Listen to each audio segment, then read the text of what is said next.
Mana potion coffee. Brews.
I've been thinking.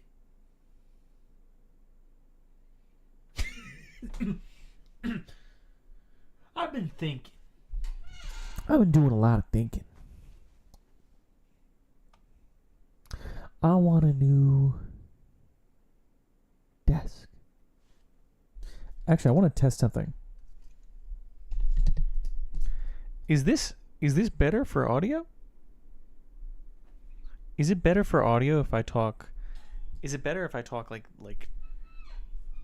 the microphone like this, or like this and speak into this, or speak into that? I've never considered. I've never considered that. Maybe that's my fault. Maybe I am a bad person.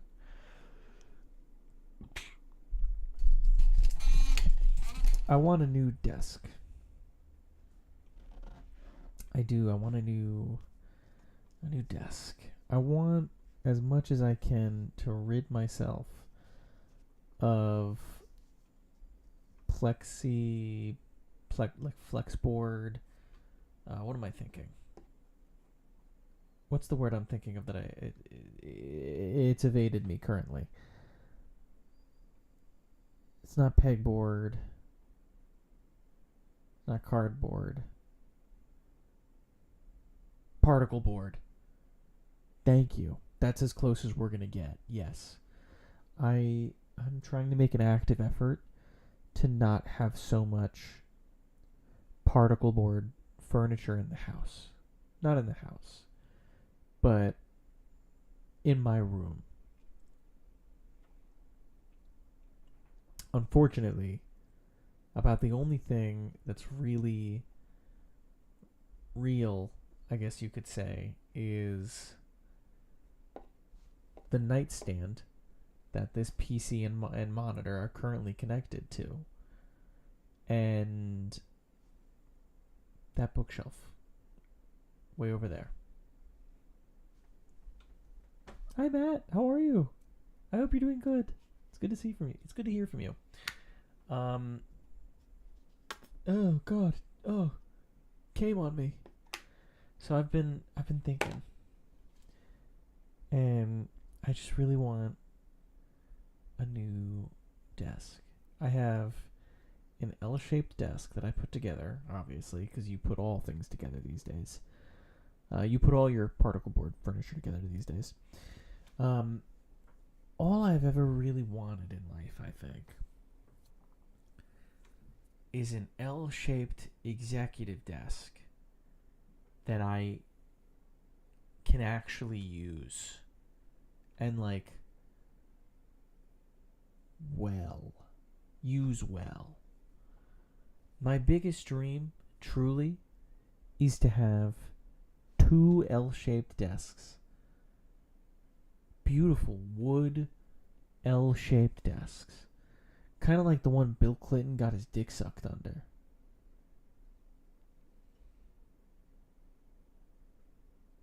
It's beautiful. Not the extramarital sex, but I think I just want purpose.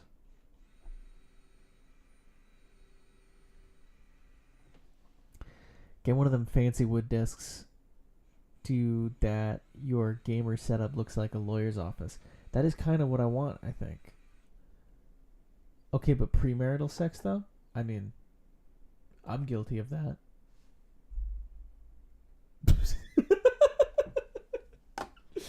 I think you could say I'm guilty of that.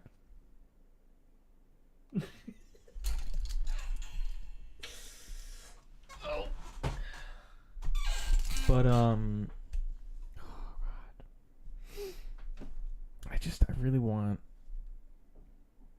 I really want that. I think. I do. I really do. It's a hard situation because I haven't really felt a sense of permanence in any of my living situations for the better half of 5 years. New press release from John Chairs. I've had sex. I have made this joke before plenty of times. I have had sex on the bed that has all of my Legos right under it. Anyways, I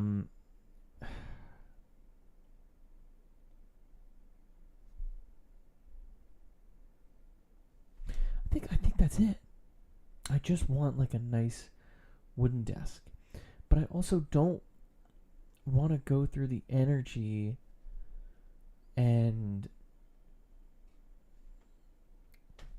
I don't want to go through all the energy and money to do like a big room makeover if I know, God willing, I'm not going to be there. I guess I got to learn carpentry.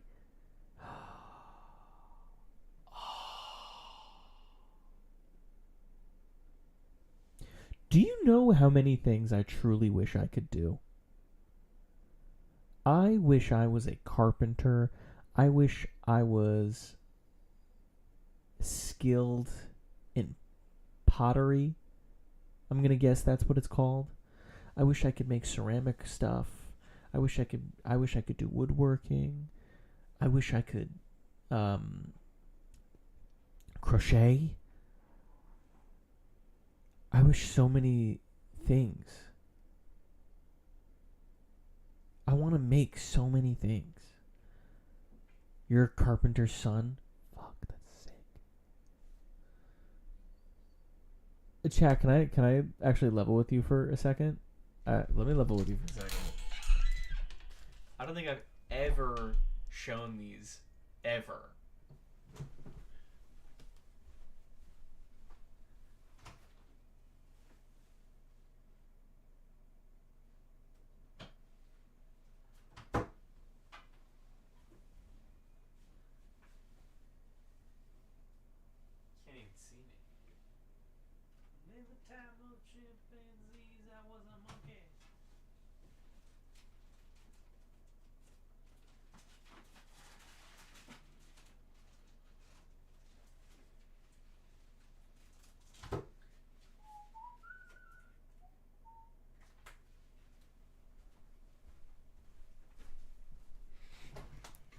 These are the only 2 t-shirts I have ever designed.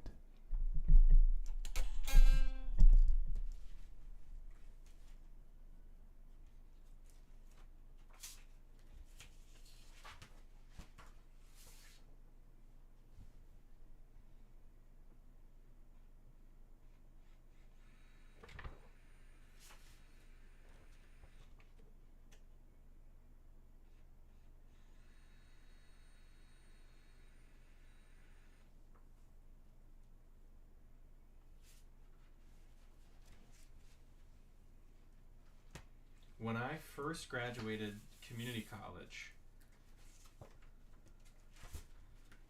one of the first things I ever told myself when I first graduated community college, one of the first things I ever told myself was I wanted to learn how to screen print T-shirts.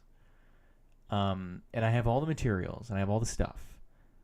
The only thing I don't have is the knowledge on how to make it. I tried so many times to imprint these designs onto a thing, and I failed every time.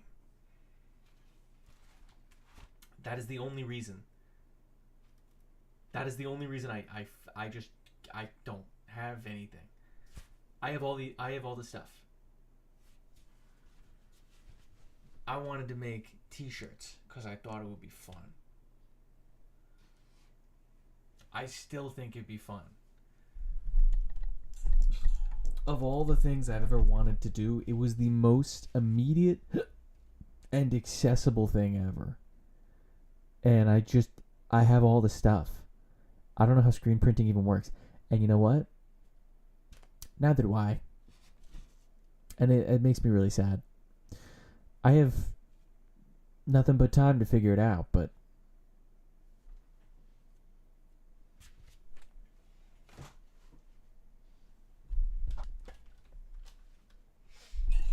don't say when I'm like, oh, I'm John Cheers, I think you should make stuff.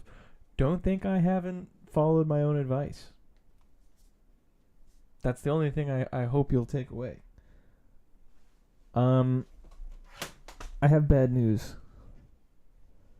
My bad news is that I have 2 hours in pseudo regalia.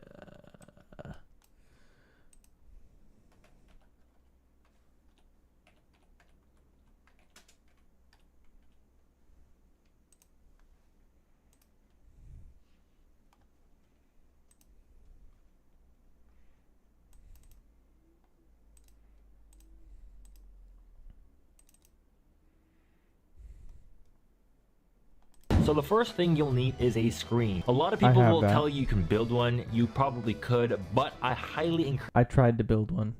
Horrible fucking idea. Encourage you guys just to purchase one. They're anywhere between $20 to $25, and you can either buy the wooden frame ones or the aluminum. Now when you buy these screens, they'll usually have numbers imprinted on them. In the beginning, stick with 110 or 156. They're very safe. There are mesh counts that go to 200, 230, 300, but those are for more detailed artwork later on. But in the beginning, stick with 110 or 156. Next, you will be degreasing your screen. In other words, cleaning it. You just want to remove any dust particles or dirt particles off the screen so that you're working with a clean screen. I have a washout booth, but you don't need one. I started off in my shower tub and then I moved out to my patio in a bucket, but you can use your standard garden hose, scrub brush, or a sponge. Just make sure that brush is only designated to degrease the screen and not for anything else. First, you're just gonna wet the screen, spray some of the degreaser on, then you're gonna scrub down the screen and the backside. Then you're going to rinse out the entire screen. Make sure you hit the edges of the frame, the front and the back side as well. Afterwards, you're going to dry your screen. You can either just let it air dry or you can put a fan on. And well, the thing is, the reason I wanted to do screen printing so much, very simple. I work anime conventions. And from working anime conventions as much as I have, there we go. I'm a little sick and tired of you not working. Not you know. Earth to Elgato, where are you?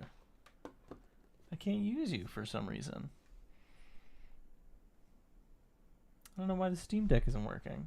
Anyways, or Stream Deck isn't working. Anyways, yeah, I just saw so many vendors and artists that sold their own screen printed t-shirts, and I loved all Let of it them. dry a little quicker. And I really wanted to make one. Now, once the screen is dry, we're going to add emulsion on. In order to apply emulsion onto the screen, you will need a scoop coater. When it comes to the emulsion brand, there are a ton of different types of emulsions and a lot of different brands of emulsion. The one that I like to use is this brand right over here. Over the years of trying different types of emulsion, I found that this one to be the easiest to use, most forgivable, and easiest to clean as well. Emulsion is light sensitive, so you want to keep it out of light as much as possible. Now, when people first get started, they think that they need to be in a light safe environment with a yellow bulb, zero UV light, and just complete darkness. But being exposed to a little bit of like your room light or your garage light is completely fine as long as it's not out in direct sunlight. Like the brand that I use is a lot more forgiving than others. I don't have a dark room. I coat all my screens in the light, and I've had zero problems over the years. Now, when you pour the emulsion into the scoop coater, you make sure that you don't fill up more than half the amount you can fill into the scoop coater. First, you're gonna coat the outside of your screen. You're going to tilt your screen 45 degrees backwards, and then you're going to use the thin side of the scoop coater and press it against the mesh and let the emulsion slowly drip until it makes contact with the screen. Once it makes contact, you're going to still push against the screen with your scoop coater and pull it up till you reach the top. Then you're going to tilt the entire screen with the scoop coater 45 degrees the other way so that the emulsion is slowly going back into the scoop coater. So I'm going to show you guys one more time. Screen tilted back, let the emulsion drop. Once it makes contact, you're going to pull up, then let the emulsion drip back down and scrape it off right there. Ooh, that's nice and that's satisfying. Every time you pull up to, you should hear a very satisfying zip. Then you're going to flip the screen around and do the print side or the back side of the screen. Tilt the screen 45, scoop coater against the screen. Once it makes contact, pull up and 45 degrees the other way till the emulsion gets back in, scrape, and done. And then you have a coated screen. Normally you would do a 1-to-1 ratio, so you would do one outside then one in total. If you have more than one screen, I recommend it stays there, and you don't want that to happen. So next is going to be the artwork. I'm going to try to keep this as simple as possible because this itself can be a whole separate video, which I'll do later on in the future. But you'll need a special coated transparency paper, and you'll need a inkjet printer that can print black. For this demonstration, I'm going to go to shutterstock.com and choose a free royalty-free image. Stella and I, we love birds, and we also really love owls. So transparency printer or yeah, let's go with this one. I love owls. I love what looks like coffee. It's download for free, so we're gonna go ahead and download that. Now, if you don't have a inkjet printer or transparency paper, you can go to a local print shop and ask them to print your design file onto a transparency paper. Just make sure when you look at your transparency image on a light source that the black is opaque and that a lot of light is not going through. If you notice that it's really transparent, then print to transparency and then overlap them together so that you have a more opaque black transparency. If you don't have an inkjet printer, you can also just get a Sharpie and either write or draw out your design on it, and the Sharpie will be enough to block out the light. Next, you're going to attach your transparency to your coated screen. I'm going to add 2 pieces of tape onto the transparency facing upwards, so that way when I bring the screen down, the tape sticks onto the screen. Normally a design sits about 3 to 4 fingers from where the collar is, and that's where I like to set it from the top of the palette. I recommend getting a T-squared ruler so that you can make sure that your image is properly aligned and straight. Next, you're going to expose your screen. 3 ways you can do it. 1 is out in the sun. The thing I never got right. 2 is by having a light source on top that hits the top of your screen, and 3 is by facing your image downwards and having the light hit from the light source on top that hits the This is what I tried. I have one of these. top of your screen, and 3 is by facing your image downwards and having the light hit from the bottom. The one that I use is a light box with a timer installed into it. Now, when you put your screen on top of the light box, there might be some gap between the glass and the screen. So in order to make sure that it's making complete contact, you want to put some sort of flat weight on top. In this case, I'm going to be using my high school yearbook and just a gallon bucket of water just to add some extra weight. I'm gonna let the screen expose. In my case, it takes about 30 to 40 seconds for it to expose. If you do it out in the sun, it might take about 10 to 15 minutes. If you do it with a light source on top, it could take up to 8 to 10 minutes. Once it's done, you're gonna bring it over to your washout booth or your patio or your shower, wherever you do your washouts. Now, the moment you rinse it, you will notice your design being visible just a little bit. That's because you're breaking down the unexposed emulsion and you're gonna completely wash it out. You're gonna rinse your screen down with your garden hose until all the emulsion is washed out. Later on, if you get more serious, you can also use something called a pressure washer, which is very handy to have around, but it's not mandatory if you're just starting off, but really consider one later on. After you're done rinsing, just hold your screen up to a light source to make sure that you've washed out all the emulsion on your design, because if you don't, it's gonna cause more headaches when it comes to print production. Then let your screen dry. You can also use a fan to speed up the drying process. Next, you're going to align the screen to the center of the palette until you're satisfied. Once you are, lock it in. Next is the ink. You can choose any ink color that you want and put it on the screen and print it. For this demonstration, I'm going to keep it simple and just use black ink. There's two types of ink. There's water-based and there's plastisol ink. For this video, I'm going to focus just on plastisol.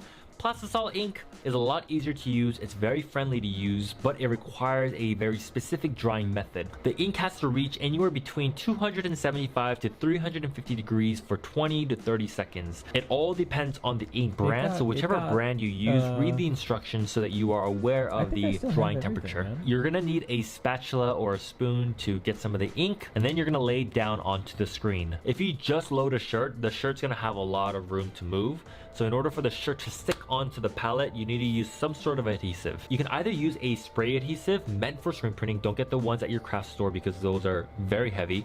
Or liquid adhesive, or also known as liquid glue. For this demonstration, I'll use spray adhesive, but I personally like using liquid glue and I prefer to stick only with that. But if I'm printing like 1 to 10 shirts, I'll just use a spray adhesive because it's a lot quicker and it saves a lot more time. Now, once I load the shirt in, I'm going to pull it back until the collar reaches the edge of the palette. And that's because I set the design 3 to 4 fingers down from the top of the palette. So I'm gonna load it and slowly pull back until the collar meets the edge of the palette. That way the print is guaranteed to be printed 3 to 4 fingers down below from the collar. Squeegees.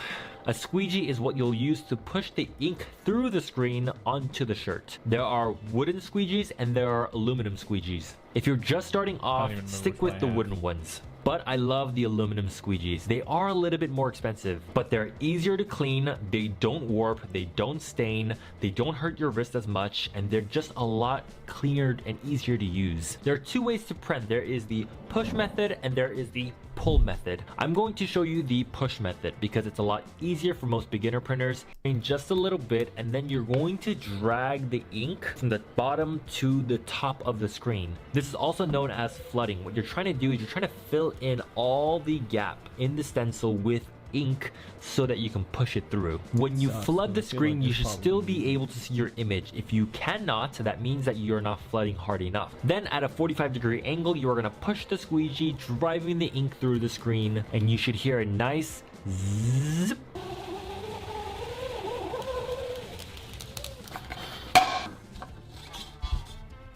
And there you have it, a successful first print.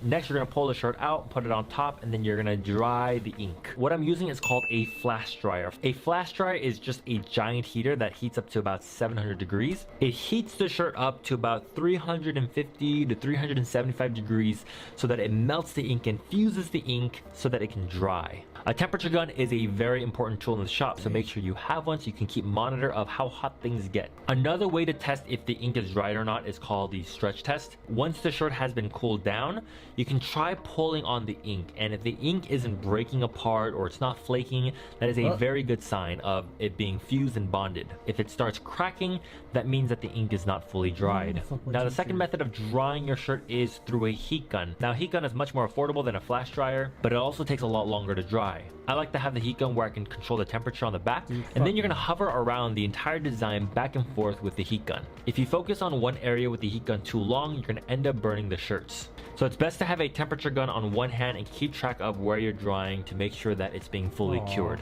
And there you have it, your first shirt is officially printed and done. Now, I never got to that point.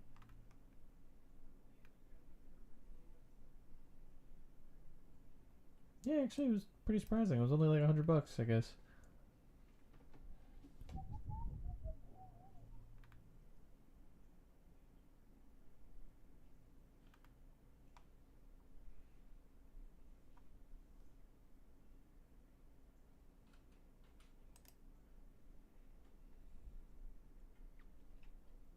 Maybe one day. I don't believe in giving up. I believe in taking breaks and coming back different people. Coming back a different person. You know? But I don't think that day is yet.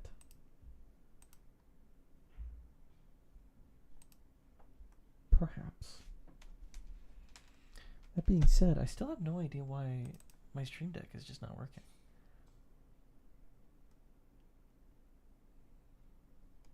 Oh, there we go. Snapped it back to reality. Do you work now? Yes, you do. Okay, good. Well, ain't that a kick in the head?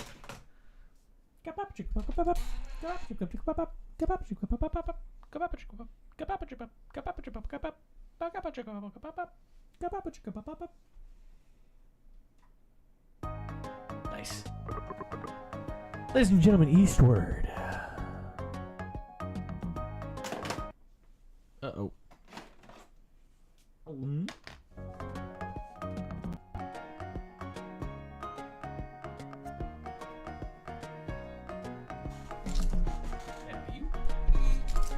Jasper's got a point. I kind of agree. I mean it. How can we just abandon our audience? Your audience of, like, what? One?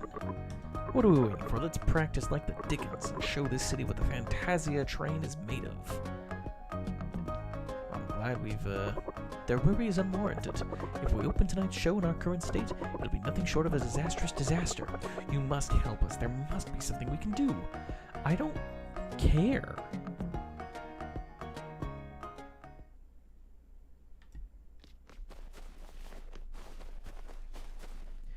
How does this help the miasma? Miasma. Why do you look so sad? Mine is a tale of woe, I'm afraid. The name is Dorcas. And I'm Malorcas. No one asked. I'm a clown here in the troupe. As if that weren't obvious. I used to be in an act called the Boxes of Fright. Fright is right. Those creepy dolls you had popping out of boxes were just enough to haunt kids' dreams. You should see all the complaints we got from parents. That's why I'm changing it. Yes, I have a new act now, a real showstopper. I call it the Slate. The Slight is right. More like the slate is wrong where this guy's concerned. His hands are as slow as molasses. Even a baby'd be able to say through the awkward mess he calls art. I don't need to hear that from you. And yet I know he's right. My hands aren't as nimble enough to pull off the trick. Let me see, maybe I can help. Really? You'd watch my act? Oh, joy of joys. Don't be too harsh on him. His pride is as brittle as an eggshell. Here it goes. Not too hard to this point, right? Now watch this. Head already a jumble, is it? But wait, there's more. Now where do you think the ball is? Should I lie? I'm gonna lie. Wrong! Haha, I did it! I really did it. Maybe I'm not horrible at this. I'll even give you a chance to try again. Here it goes.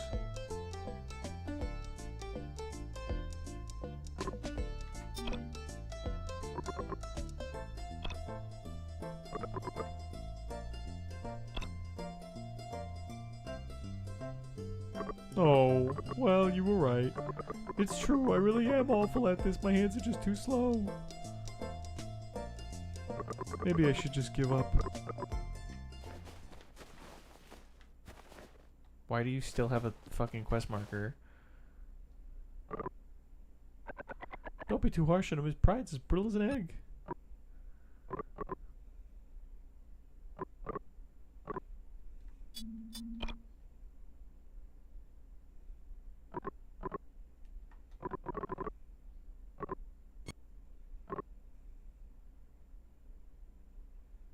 It's in the middle.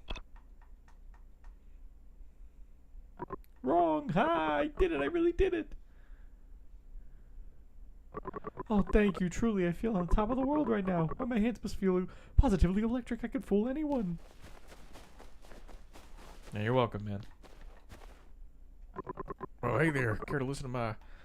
Oh, God. I'm this troop's all-star pitcher, you know. Why would a circus troupe need a pitcher? I'm glad you asked. My fastball is one of the popular acts. Throw it again, Cage. Raging Cage, the star shooter. That's why they call me. They couldn't get enough of my whites and red streaks. Then our business and our audience began to wane, and I found myself pitching less and less, to the point where I was losing my touch. A rusty pitcher. Could it get any worse? What can I do? I didn't have anyone to practice with. My fastball just, well, too fast. John, why don't you give it a try, huh? You can help him. You think you got what it takes to hit my fastball? Someone finally willing to go up against my fat balls.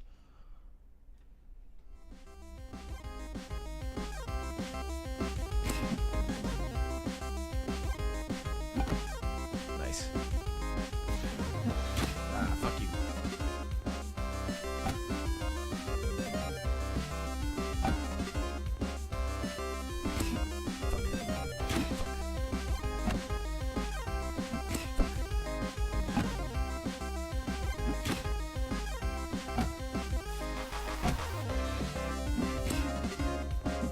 Look. No, this won't do. If I have to slow down my fastball just so you can hit it, that defeats the whole purpose. Alright, bro, I got this oomph. Well, I'm glad I did the boring thing first, then. Oh, I gotta use the wrong button.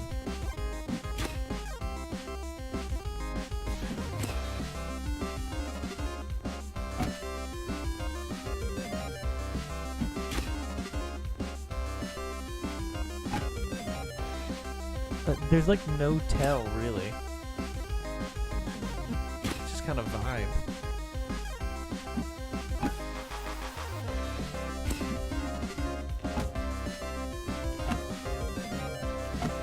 Oh! Oh, wowie, I caught it. This feeling. It's like all that passion, all that pan-fried pizzazz passed straight through my palm. That's the stuff I've been missing. Crowds will be shouting my name again tonight. That was probably the most fun thing I did all day.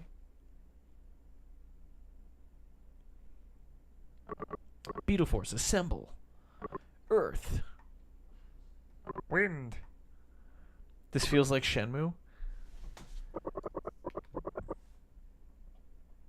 That makes me concerned for my inevitable playthrough of Shenmue. You know? Again, from the top.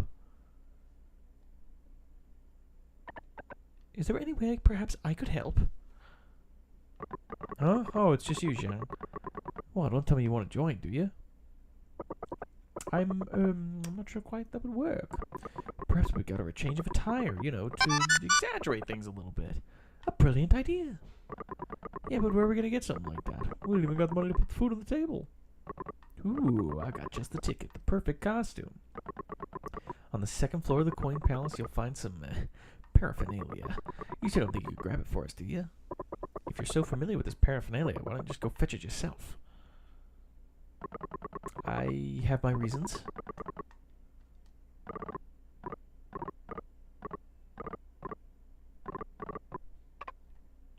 Got it, thank you. I'm starting to feel like this game has a lot in common with Persona 5 Tactica. And that's like not a big compliment.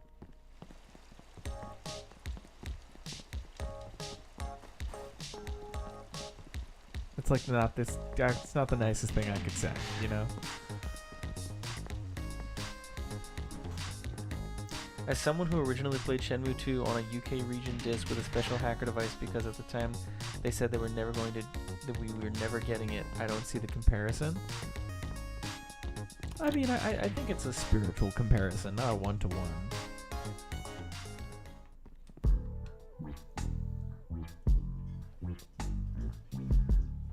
This game does make you do a lot of random bullshit that you don't really see a connection to the main plot with.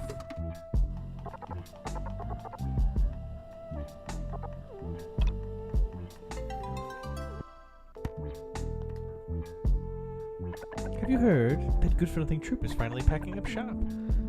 If that's what you mean, then sure. I mean, yeah.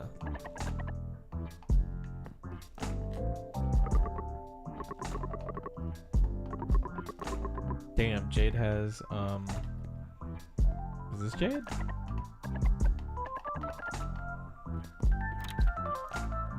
They went on those pixels. Yikes. Scanning target Lee's opponents. You listen right here, you overweening rogues. As the smartest bot here at the Coin Palace, I've already analyzed every possibility and not one of them has you beating our Lee. Is that what we're doing right now? We're still doing the cooking competition?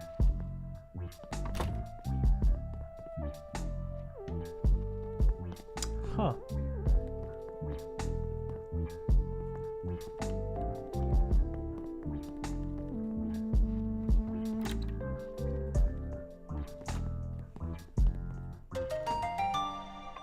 The mask, it must be part of the costume. Just 2 pieces left. Is this a sex hotel? It's a casino. Dojo, casino, it's all in the mind. What a pretty wig. I mean, this is very clearly, that's actually nasty. that's nasty, bro. Oh, it's gotta be this whip. Don't, oh my god. Ugh.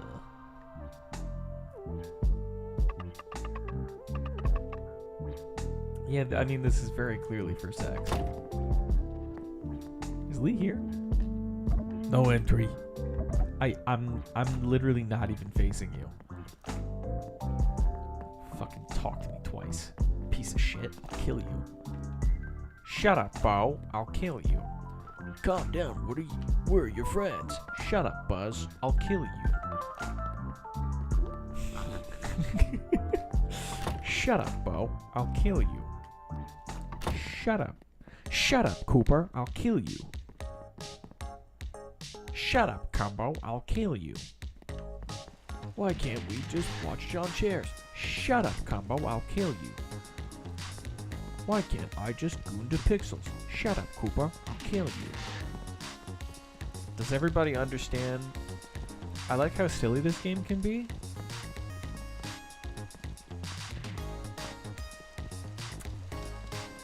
I'm finding it. I don't know why this game turned me off so bad.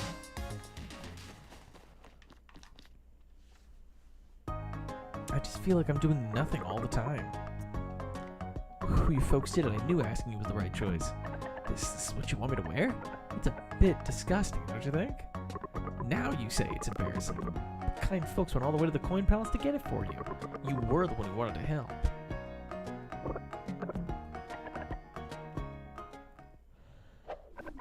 Oh, good God. What the fuck? On your knees. That's... Oh. Did I say you could speak, Worm? I am the Beetle Queen. I can't thank you enough for retrieving this costume for me. Perhaps sort of a reward is in order. Don't worry, won't be anything too painful. Leave tonight's performance to me. The men of this city won't know what hit them. Ready your stakes, boys. Tonight's tents shall be... Oh my god.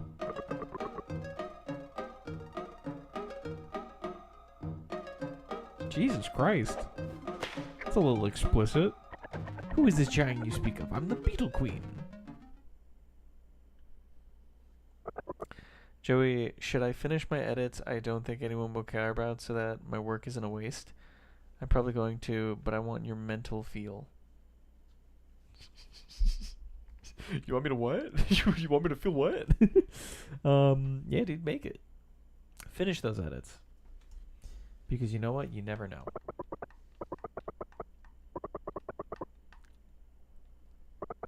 We still need you. What do you need? A job of the utmost importance. An important job? What?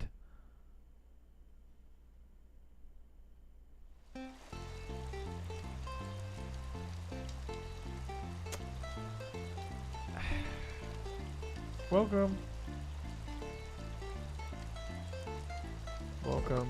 You gotta smile, son. Smile.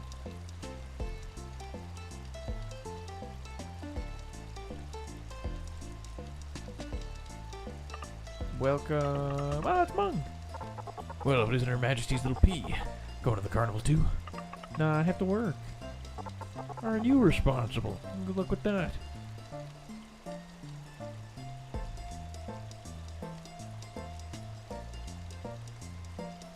Having a real hard time enjoying the mise-en-scene of this. And now, taking the stage. I poured all of my energy into a cool edit of a company's first show from earlier this year, and the company is starting to burn, and everyone is quitting because the boss is a dunkhead. A lovable dunkhead, but a dunkhead. You want to give a little more info? Kitty, the ferocious jungle cat, and her trainer, LT Gray.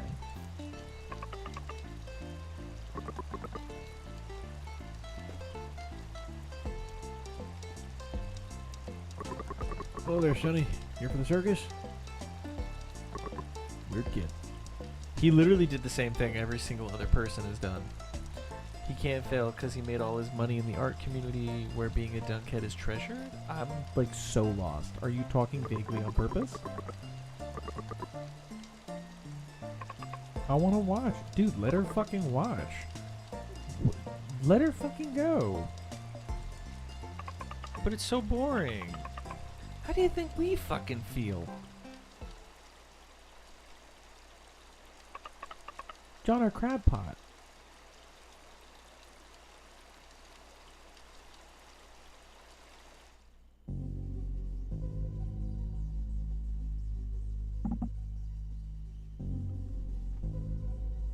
Oh my fucking god.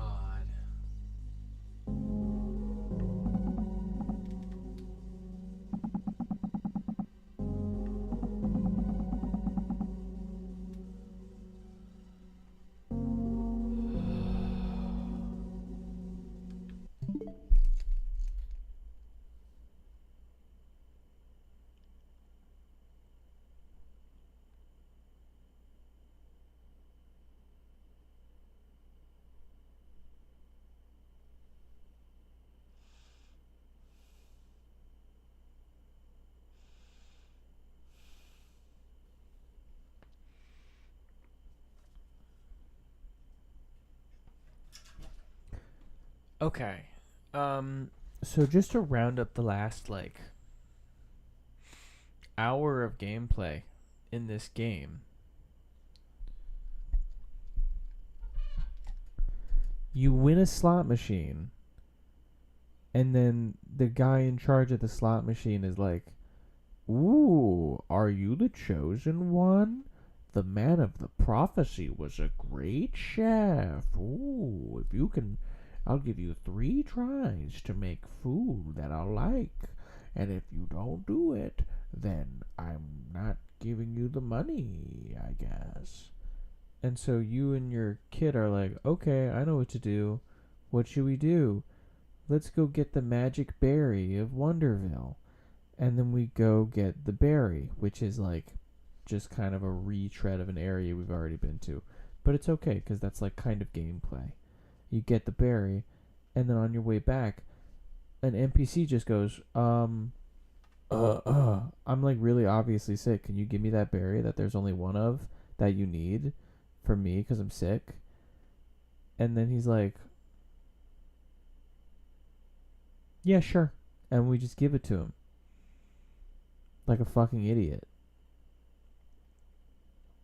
And then the second one, They're like, oh, okay, well, we fucked up that. Let's try making a crab pot that he likes. Let's try making a crab dish that he likes. Let's go get crabs. And you go to get crabs, and the seafood shop is just like, oh, conveniently, this is the one time in the plot we're out of crabs. Go down to the dock. I think they're selling crabs there. And then you go down to the dock, and they're like, oh my god, my crab shipment. I left it with 2 incompetent idiots. Where are they? And then you just walk to the bar, and then you find the people. And they're like, oh my god, the crabs. And then you walk back down to the market, and they're like, oh my god, thank you so much for helping find the crabs. Have some crabs. And then you go home, and you cook the crabs. And then, for some reason, I genuinely don't remember,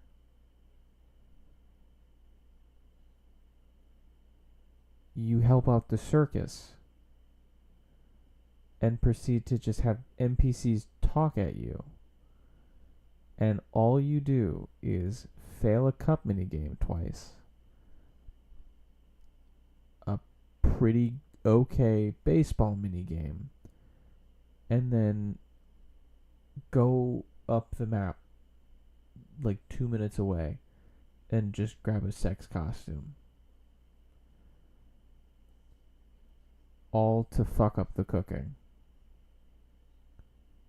Which, mind you, none of this, I really mean this, none of this has any bearing to me as a player who still doesn't understand the main plot of the game, what the miasma is, why there are human factories, why the girl has like a secret psychic twin thing.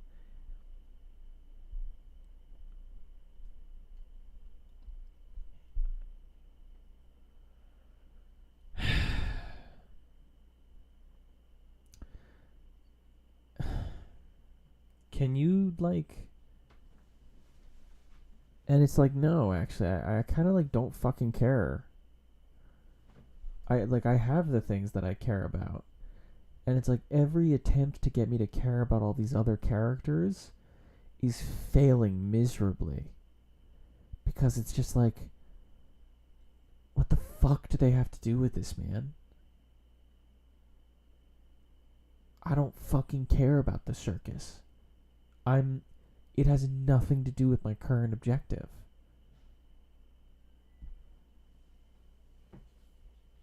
It's so, and there's no gameplay. None. It's just walk to one area, talk to an NPC, walk to another area, talk to an NPC. Except I don't fucking care about what the NPCs are even saying. Because I don't fucking care about them. Because they're interrupting me. It's like if halfway through 1-1 in Super Mario Brothers, Luigi was like, hey dude, could you go to the store for me? Thanks. And then you went to the store in the Mushroom Kingdom, and then when you got back, they're just like, oh dude, we removed the goal. I don't know.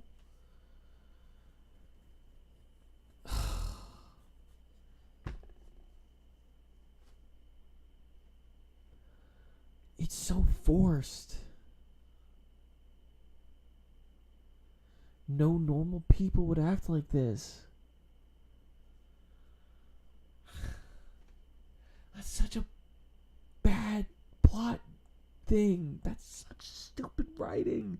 If you don't know how to fucking write out...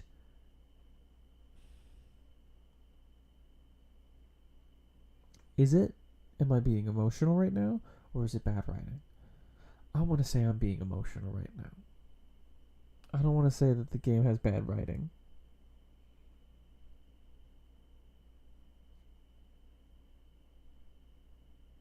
But it feels like the game doesn't think it needs to sell itself to you.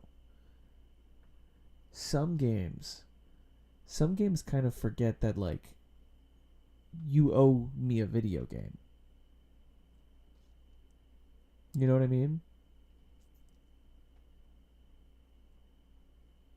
I'm not just gonna sit down and play Eastward because it's fucking Eastward. It's the game everyone's talking about. It's got this, this, and this, and this, and this. No, I've never heard of this game. I'm trying it out. You gotta win me over. You gotta win me over with a decent narrative hook, which you failed spectacularly at from the beginning.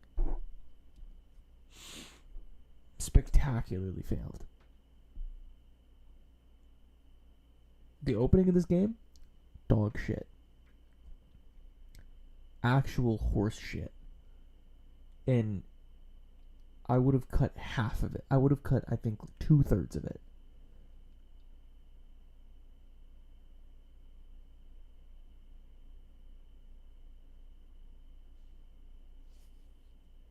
If you ask me, the opening to this game would have been the beautifully animated intro cutscene.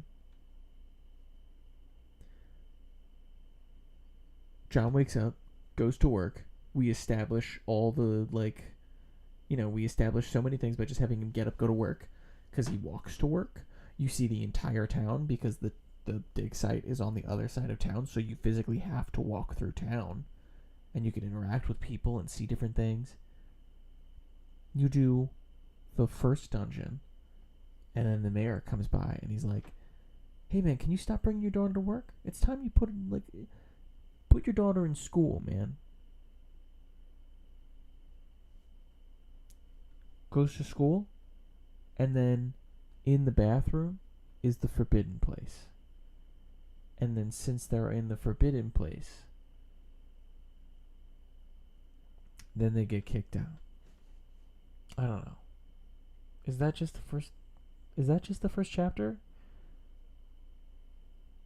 There's a part where, like, we get sick and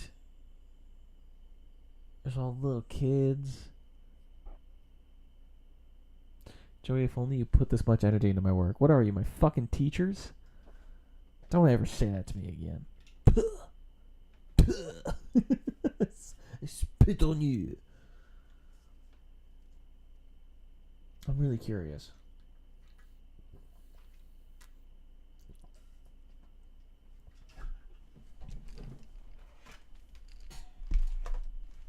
I'm really curious.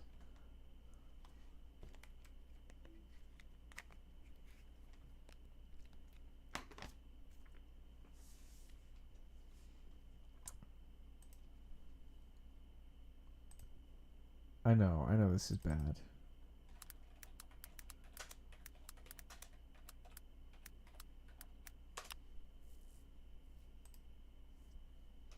What wizard cooked that up? Welcome to 103.5. I'm gonna hate your guts for saying that. That was actually that was good rate. With a soaring tower that reached the cloud chancellor. Water from a chair. But I know. Oh. Okay. So all of this.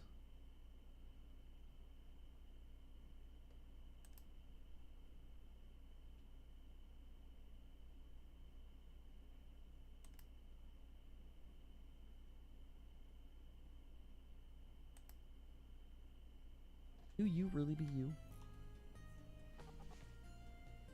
A guy with glasses. You could even call him that guy with the glasses. John, if you're gonna drink, at least do it out of sight of the kid. Ooh.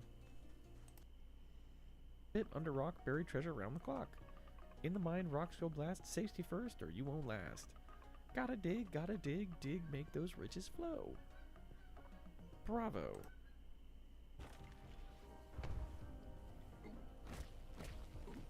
God, I played so much Earthborn. You know what's really fucked up? You know the game isn't working if I'm playing the fucking Game Boy RPG. You know the game isn't working if I'm playing the fucking Game Boy RPG instead of the game.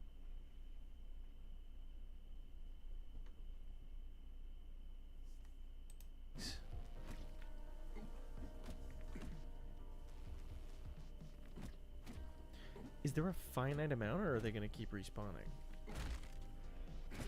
Feels like the ouch. Right? This is the first day of work. Treasure tracker. This is the first day of work.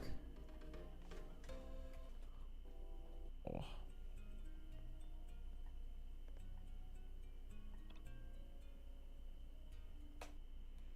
I think that was...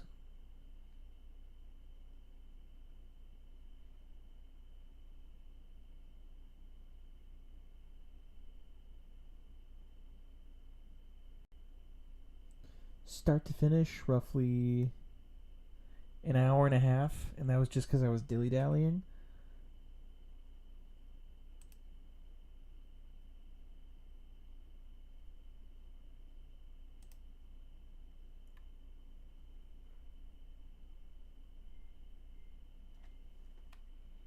There's 4 more hours of this shit. Wizard Radio.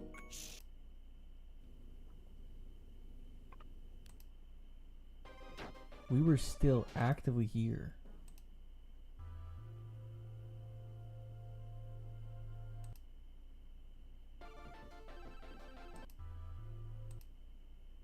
Ahead. Girl, we're fucked. Girl, we are fucked. Thank you, Hayao Miyazaki. I'm so glad you're in this game.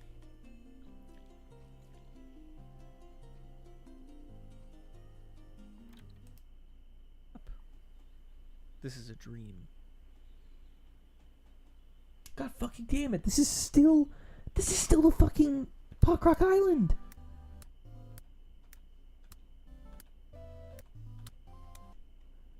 They're still in fucking Pockrock.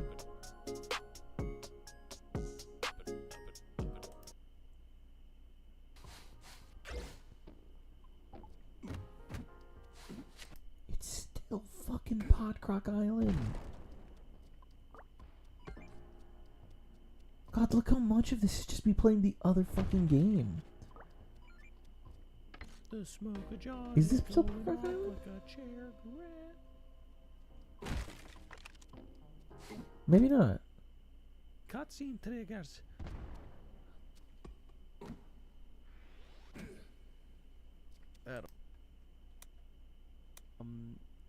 Hi Joey, how are you? I'm doing great. I'm a college graduate now, so such things no longer concern me.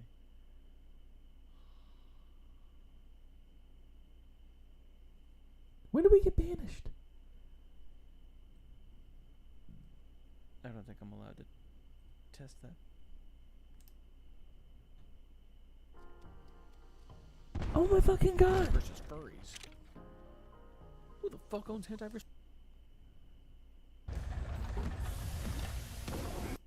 Oh, is darkness, hellfire, and blister. Dude.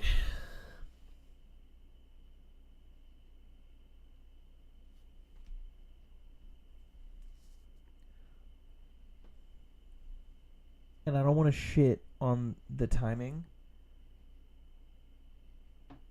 but for your chapter 1 of any game, of a game based around traveling, which is what I assume the game is, which we've been playing now for the better part of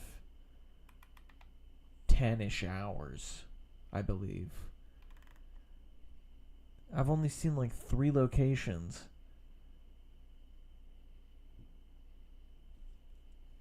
I don't know. I don't think my problem is that I'm not seeing enough variety of locations. I think the locations are fine. It's just what I'm doing in them. I don't want a fucking ranch animal minigame. It's boring as fuck. I don't want to save the circus. It's boring as fuck. I'm not playing anything. I'm just talking to people and hitting animals. The dungeons are working when it's just like dropping me in an environment, letting me work with what I can, swapping between the girl and the guy. It's working. Everything else is failing. It feels like. The environment design, beautiful. Character designs, vibrant. Writing,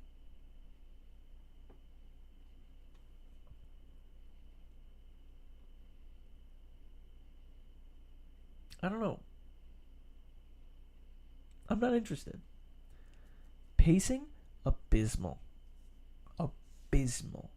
The pacing in this game is absolutely atrocious. Maybe that's my problem. I think that is. I think that's it. I think my problem with this game is it is very poorly paced. During cold, no longer will your feet tread on sanctuary's land. Nay, beneath your steps shall lie naught but poison, and the malevolent grip of an endless, unceasing miasma. Mr. Mayor. Like, here's my question. Does the dad, John character, fucking care at all that his daughter has, like, weird psychic powers? Where's our agency in this plot? Are we just escaping the miasma? I should not be finding out, like, 10 hours into the plot, that I'm the hero of the prophecy. And that I should go follow this prophecy. Because here's my question. What the fuck have I been doing for 10 hours? Dawdling about towns. Helping a bunch of random people I don't fucking care about.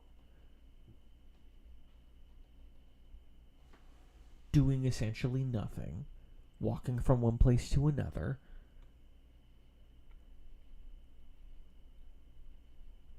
The bosses have been fun.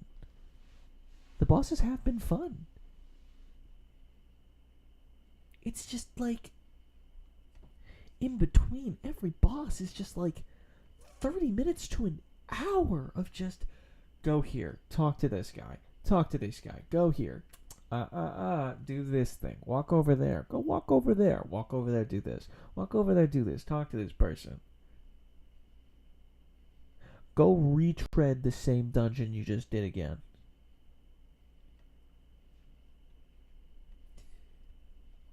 The last town we were in was fucking destroyed overnight and everyone died.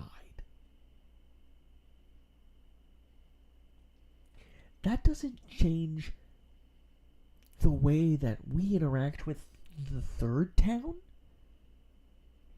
even a fraction.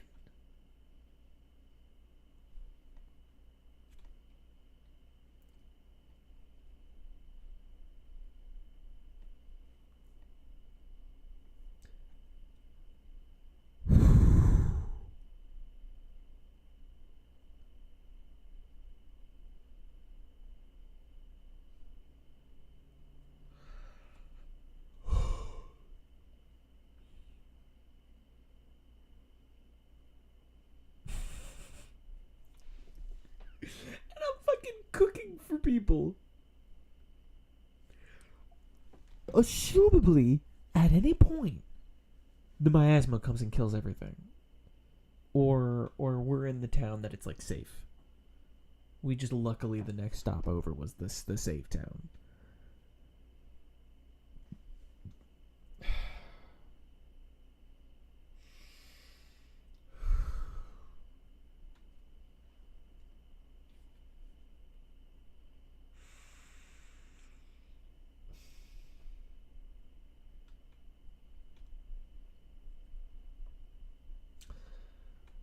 I don't know how I feel about this game.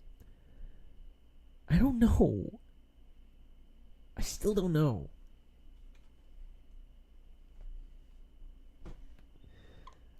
I'm waiting for this game to do something that turns it from mixed to positive.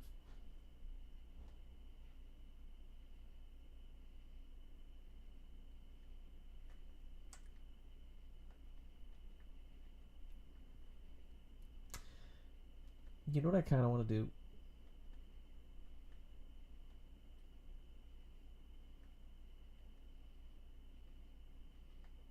I want to feel vindicated.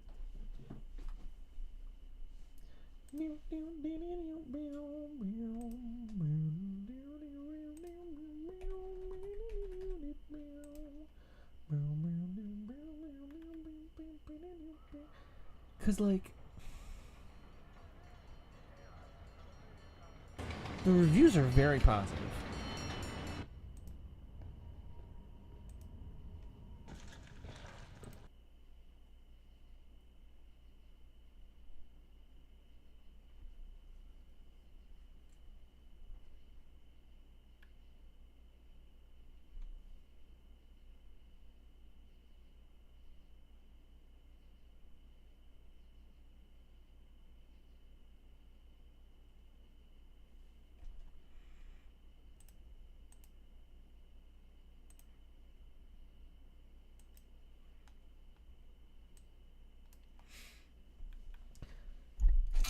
Just finished Eastward. Honestly, it's a beautiful game, but the story kind of let me down in the end. The pixel art and the soundtrack are easily 10 out of 10. Every location feels alive and unique.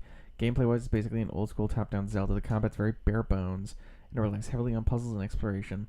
The first half setup was great. I was really invested in the world, but man, the later chapter completely kills the momentum with stuff that doesn't even feel relevant to the main plot. Once you finally get past it, the game just rushes to the finish line. You spend the last few hours doing repetitive puzzles and backtracking, only for the story to wrap up in a blink. Also, the game doesn't handhold at all, so if you don't explore every corner, you're going to miss crucial upgrades. Personal score 6 out of 5 out of 10, beautiful on the outside, a bit messy on the inside. Grab it when it's on sale, but don't bullet it at full price unless you're purely here for the vibes. Meanwhile, and this was an award? Oh no. My god, I can't even begin to express how much I love this game. The pixel art, the whimsy, the story, the gameplay, everything.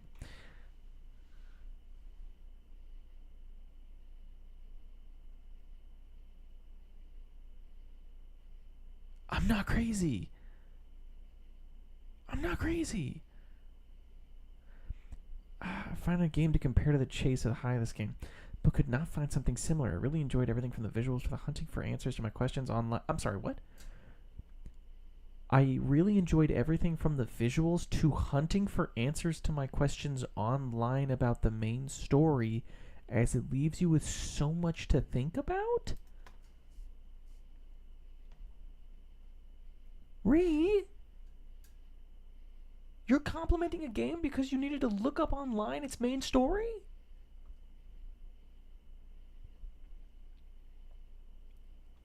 Ree! Fuck. Beautiful world premise that begs for exploration, adorable, well-animated character design, cute and catchy, memorable music, egregious pace-breaking excess of cutscenes and dialogue, no backtracking leading to permanently missable upgrade resources, frustrating combat hitboxes. This is a heartbreaking conclusion to reach. On the surface, all the ingredients are present to make a fantastic adventure in a world that awaits discovery.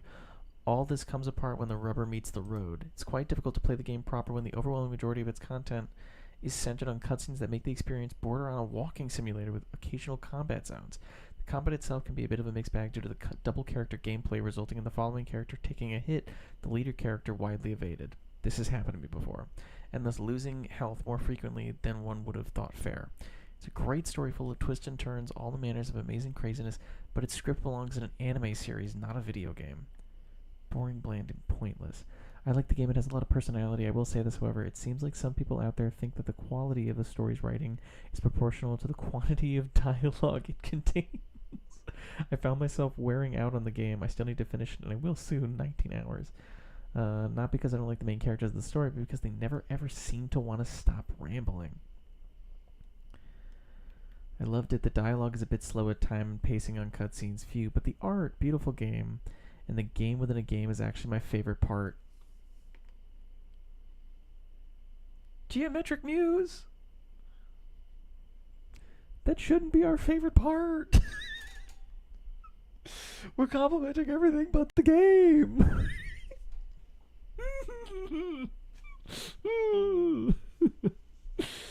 Earthborn really took the cake and deserves as much praise as its parent title. When I decided to get those achievements, I decided this would be the first game. 100% final notes, characters are charming, really love the story, combat felt really smooth. Moving forward and saying goodbye for better or worse is really what this game is about. My only gripe is a couple areas are dialogue heavy. I mean heavy. There are a couple difficulty spikes and tight timed elements, but man, what an experience. With its eye-catching pixel art, quirky characters, and a world designed with an eye for Asia's myriad cultures, Eastward easily makes a strong first impression for those who have a love for retro 16-bit aesthetics. Gameplay loop will feel similar to anyone who's played classic Zeldas or lesser extent Square Enix Mana series. The player explores dungeons, fighting enemies, solving environmental puzzles, and opening chests to find currency. Do we?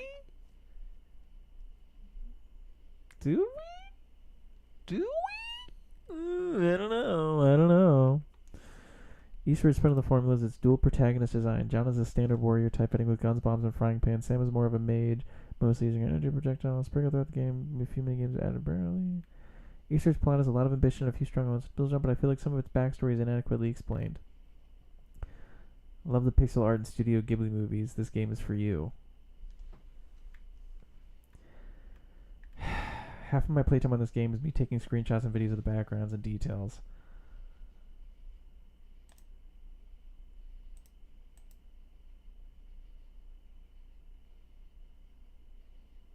Eastward is a game that's trying to be too many things at once. A dark and gritty post-apocalyptic sci-fi narrative, a love letter to 8 and 16-bit JRPGs, a tough dungeon crawler with full combat action and puzzle solving, a fun adventure with goofy, lovable characters, and the journey of a stoic man and his cheery, optimistic daughter. Parts of it work, like the art style and characters.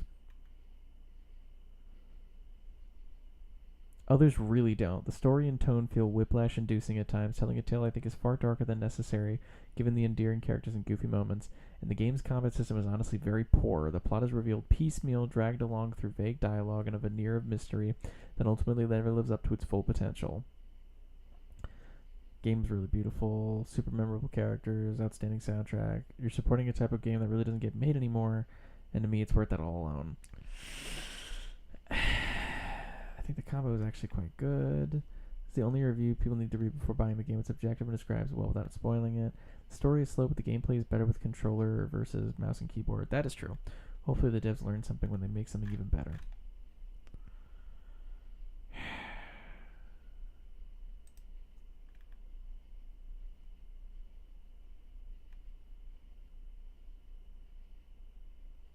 Ooh, that's interesting. One person found this review funny. Okay.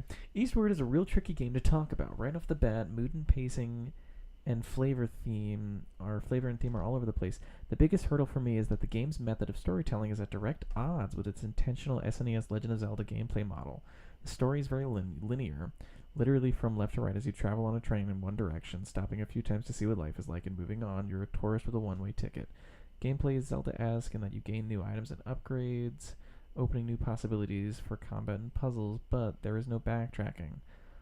All of the air is taken out of that. In a Zelda-like, you might see a cracked wall near the beginning section of the game, and then return gleefully when you get bombs. Every new item or upgrade lets you think, how can I apply this to everything I've already seen? Because Eastward is all about going forward, there's nothing to reflect on. There are no cracked walls before you get bombs. There are no flammable plants before you get the flamethrower.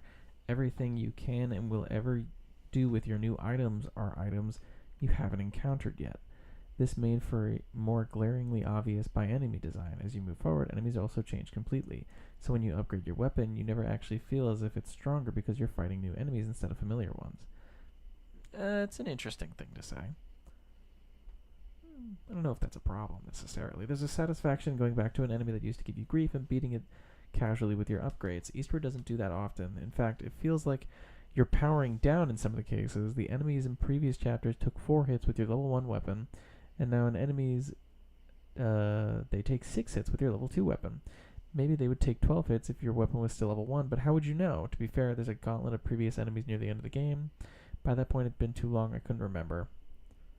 The story is super unrealized. In the end, you only visit like 3 places after you board the train, not counting another train you visit while on the tracks. So it's a really cool idea is dropped almost as soon as it's offered. There's a moment in the ending where you reflect back on all the places you've been, and it's mostly a bunch of shots from New Dam City in Chapter 3 where you stayed the longest. Part of me thinks the game is supposed to be all about New Dam City, and other places are just floppy bookends. And the reason you stay in New Dam City the longest is that suddenly it becomes a bunch of anime filler episodes where 2 entire dungeon sections are dedicated wholly to finding ingredients for a meal to appease some random guy for 0 stakes. And then you go to a hot springs for 5 minutes just because hot springs episode. It's at this moment that I realized the team wasn't sure what kind of story they wanted to tell. Is this a father-daughter survival thing like Walking Dead or Last of Us? Is it an around the world in 80 days travel adventure? Is that a movie, I think? I want to watch that. Is a character study about a man who had lost all hope? Is it a slice of life anime? Is it Groundhog Day? Is it a post-apocalyptic rebuild the world scenario? Or a generic good versus evil fantasy? Or everything a science fiction Matrix-style simulation trying to break free from? Yes, to all of that, but not enough to feel intentional. There's a cooking minigame. You can throw in totally odd ingredients and make something completely unreasonable. Octopuses, cherries, and chickens somehow make a delicious-looking hamburger. And it does look like a good burger. Eastward is a lot like that cooking game. Oh. Whoa. Okay. I like that. That's good. That's good. Eastward is a lot like that cooking minigame. You have a pan with milk, crab, and cheese, and whole pumpkins and a pineapple. All of these completely random ingredients just flopping over a blue flame, and then poof, it says, here's your perfectly normal fruit pie. And you believe it. It looks like a fruit pie. And when you take a bite, you know the truth. Excellent review, and what a shame Eastward turned out like this. It's really too bad the gameplay aspect isn't on par with the aesthetic. Thank you, Hideo Kojima.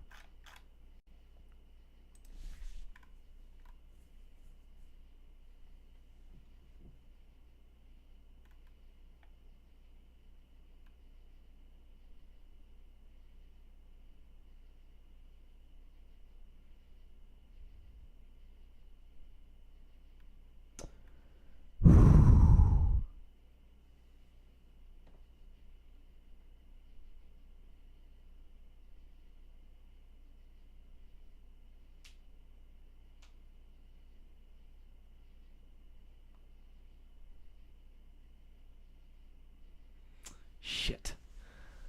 I would say this is quite good, but with one potential caveat. The caveat is this: it's a very story-focused game, and for that reason, it's heavy with unskippable cutscenes. At the time of writing, I'm about 13 hours into the game, and it feels to me like it's about 70% cutscene and 30% gameplay. So if you're the kind of person who finds himself yelling, just shut up and let me play, at your games a lot, this game might test your patience in that department.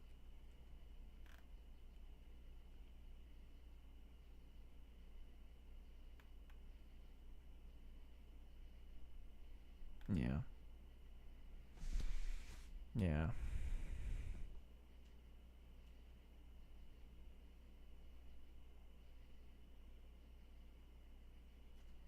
Yeah.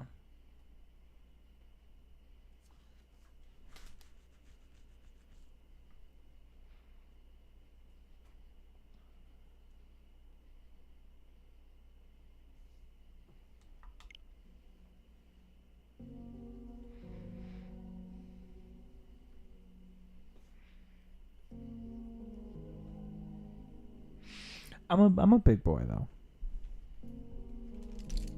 I'm a big boy. I am. I promise.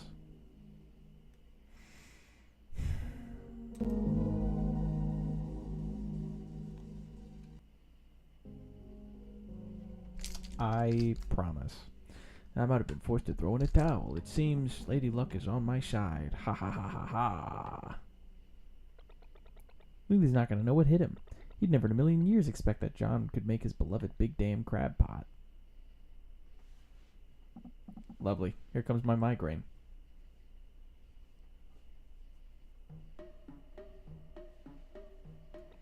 Wait, is that a cigar I smell?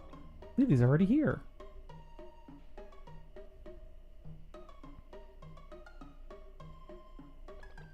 You haven't touched anything, have you? If you sabotaged all of John's hard work. Oh, you've done a far better job at that than I ever could. Hey, you can't just walk out of here. This is the big damn crab pot, your favorite. Yeah, and let me guess. What's the most vital thing to remember for a successful crab pot? Just the right amount of time in the pot, of course. Oh, no.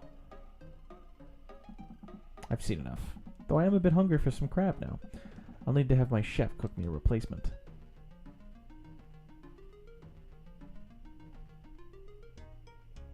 So what's the third bullshit thing I have to do then?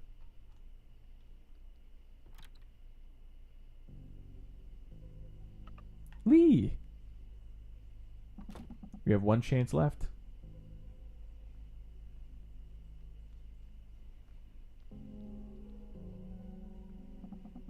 Are you even taking this seriously? You've yet to produce even a single dish I can eat. If you had time to go play around at the circus, why not put those heads to good use and actually think of something good? I agree. Mio agrio. Next time you're going down. Come on, John, let's head back inside.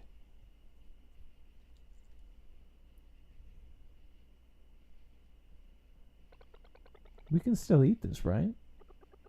If you don't have any taste buds, maybe. But it was only barely overcooked. It can't be that bad.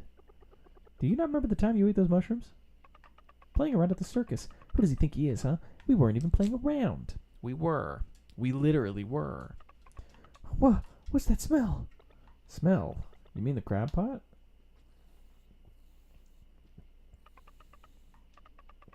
How did it turn out so... You didn't add something weird again, did you? Hey, my cooking's not that bad. Yes, it is. It's just overcooked. Crabs are a little delicate. It's really easy to overcook them. I guess we'll have to try again tomorrow, then. I wouldn't if I were you. If I know Lee, he's already gorging himself on crab pot right now. And without that spark of pure, unadulterated, childlike surprise, I don't know if it'll have the same effect. But what are we gonna do? What are you waiting for? Just knock. But it's the princess house.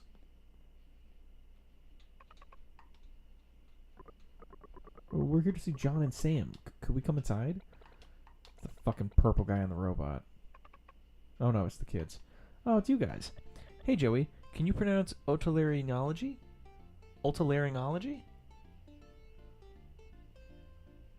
How did I do? Is it otolaryngology? I feel confident in that. I feel like I'm right.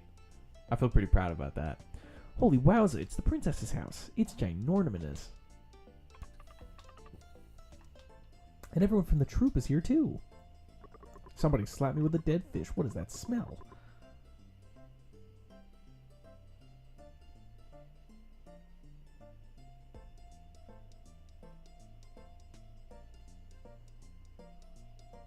Otolaryngology?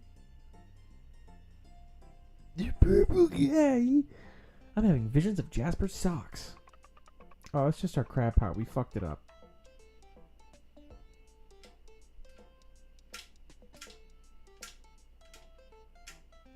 Nice pronunciation. It's a fancy word for ENT, like the practice of being an ENT. The fuck is an ENT? I thought the princess's house would be pink. Yeah, and smelling like cookies and fairy dust or some shit. Quiet. No one wants your pitiable appraisal. The show. How did the show go? It was a booming success. It was? Oh gosh, oh wow. That means you guys can stay, right? You don't have to leave? Indeed, which leaves your little problem.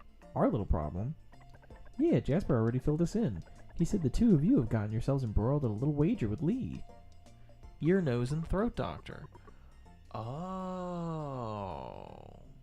For my ears, my nose, and my throat, I would get an otolaryngologist.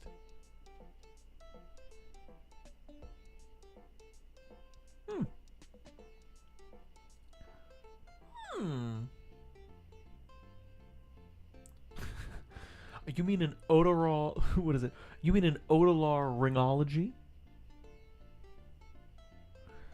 You folks sure got balls of steel going up with Lee. Only New Dam City's most cur-tastic crime lord. Real son of a snake, that one. At any rate, it seemed like the perfect time for our troop to step in and save the day. Lily's not really that bad. She's so cute. Lily's not really all that bad. You could say the same for her body. What I meant to say was, gifts. We brought gifts. Gifts to help you wipe that smug grin off his face.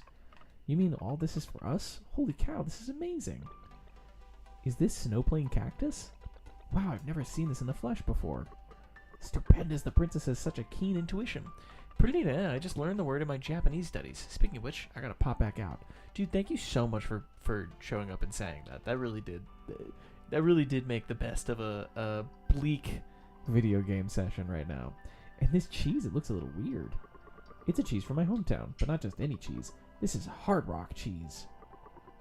And these are called fright shrooms. They're so good, they'll make you scared. What, no good? They look like normal mushrooms. This is amazing. We're gonna win for sure. Quick, John, we gotta get cooking. We do? The fuck are we gonna make?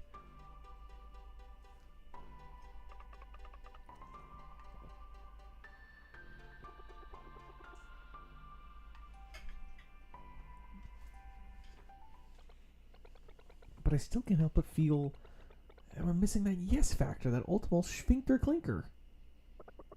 I found them. Oh, what's up, Jasper? Hi, Chat and John. You missed a lot. What's up, Ethan? How are you doing? Welcome back to Radio The John Chairs. The great, the brilliant William the Merchant and his assistant Daniel. Oh, for fuck's sake. We meet again. You guys know each other? We first met on board Sharona. We also gave him the glazy berries yesterday. That's not suspicious at all. Don't worry, we're not trying to trick you this time. Please don't talk. After hearing that our magnanimous benefactors had found themselves in a crisis, we thought it only right that we could offer a recompense of sorts. As the suspicion grows, let's just hear what they have to say.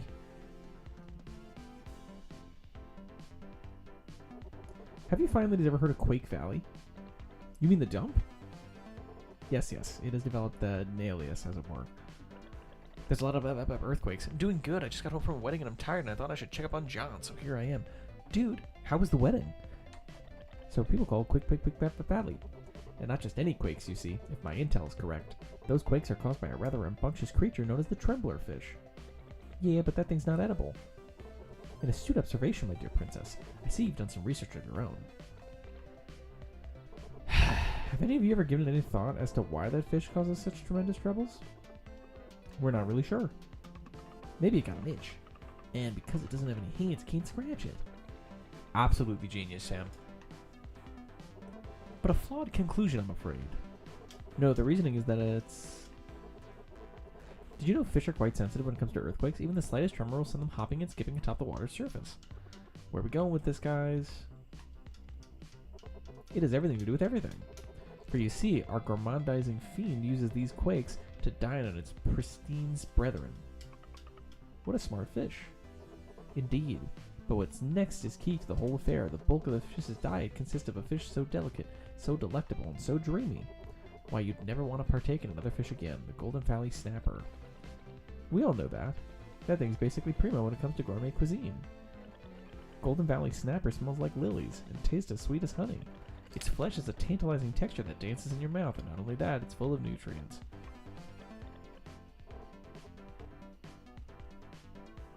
Wait just a minute here. Who said we'd agree to any of this? The wedding was good and happy. My friend and his wife, because I was a groomsman at the wedding, I had fun, showed them some pictures of my trip to TMG this year. They laughed at the photo of me buying Fortes from Persona 4. Dude, congrats to your fucking friend. And you were probably a fucking bomb-ass groomsman. I have only been...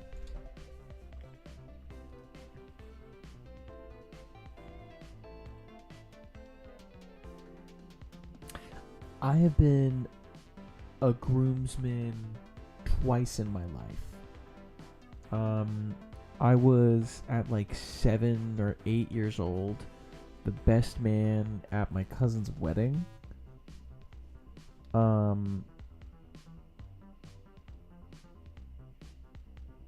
Yeah, when my cousin married her wife, I was the best man for their wedding.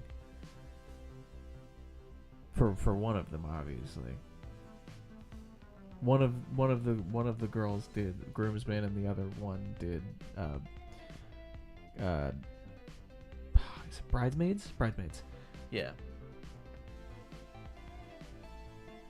And then technically,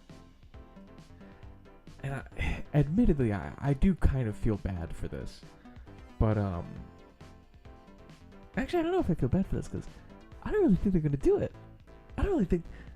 Actually, now that I think about it, so the only other wedding I was the best man of was my own sister's, obviously. My sister married my brother-in-law, and my brother-in-law, when I was a delectable little chud, probably like 16, 17. He let me be the groomsman. Not the best man, obviously, but he let me be a groomsman. And I should say that the other, the gay wedding was, I was like a secondary little best man, because her best man was her twin brother. So all of that is to say, I have been a best man and a groomsman.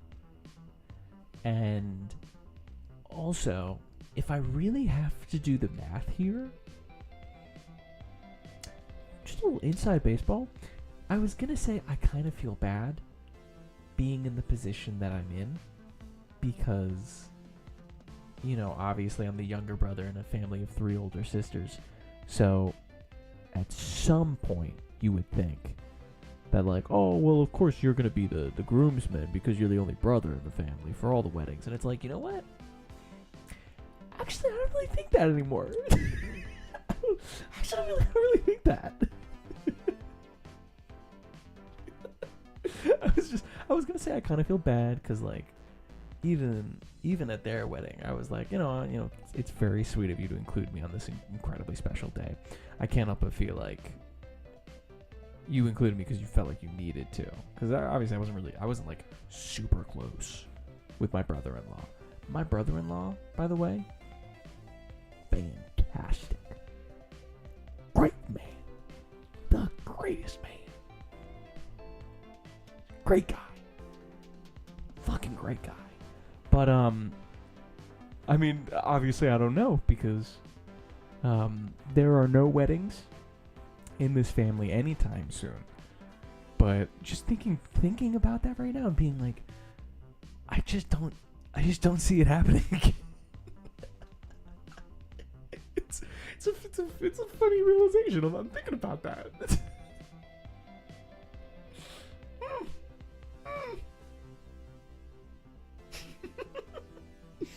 Okay.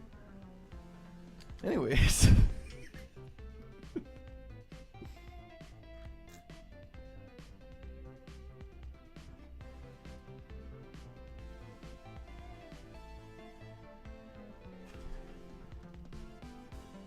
That's really funny. Yeah, so I you know, it's happened twice. None of my friends have gotten married yet. Although I can only really think of like one guy that would have me as the best man at his wedding. And I can like maybe 2 other guys tops that I would be asked to be the groomsman for. You know, when I was a kid, I used to get really anxious, and you know, obviously this probably should tell you a lot about how vain of a person I can be. Say whatever you want, but you should be the biggest fan of yourself, because at the end of the day, you have you, and you need to love yourself and be a champion for yourself. But I cared about this in a very immature way. How many of my friends that were girls would give me a candle at their 16th birthday? And then when it happened, I didn't really end up going to a lot of Sweet 16 parties. I think I went to 2. Which I kind of just assumed all the friends that I had would all have their own parties. I don't think they really did. And probably I wasn't invited to some, obviously. But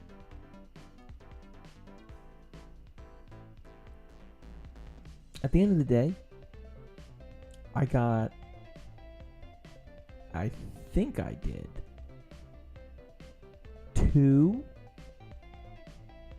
I think. Actually, I'm not sure anymore. I know there was one girl who I had like a romantic thing with. I had like a romantic on and off thing. A prehistoric situationship before the word situationship existed. I got a candle from her. We were not dating at the time. Actually, it's very ironic.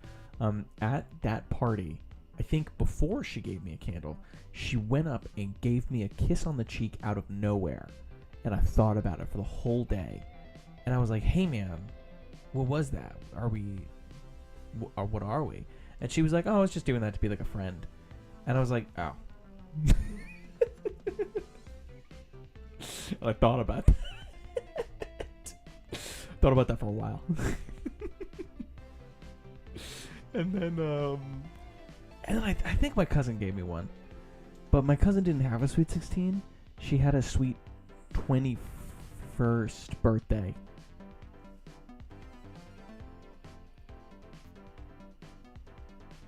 Now you're thinking about how kissing could be a friend thing? I mean, I can't say I've kissed any of my friends that...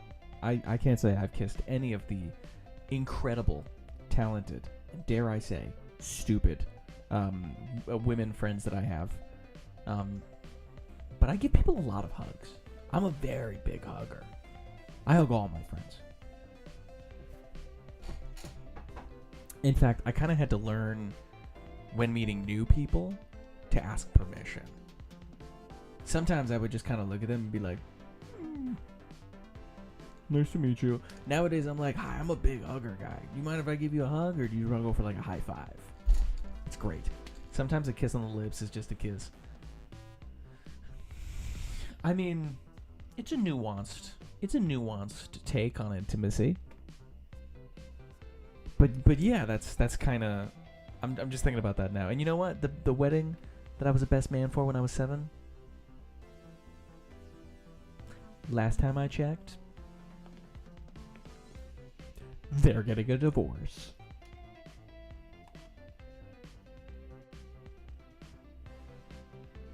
Can I just say something really quickly? I'm really sorry. I forgot to press the button. I meant to say they're getting a divorce.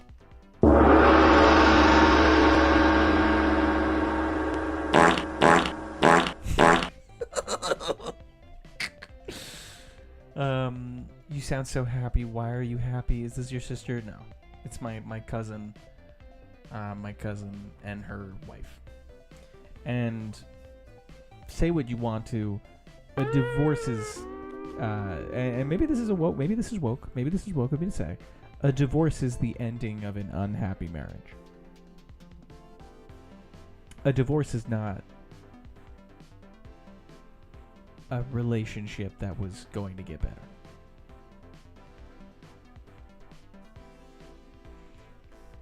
That being said,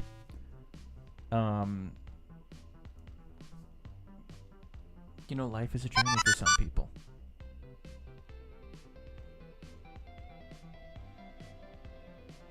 Sometimes divorce is a good thing. I mean, what do I know?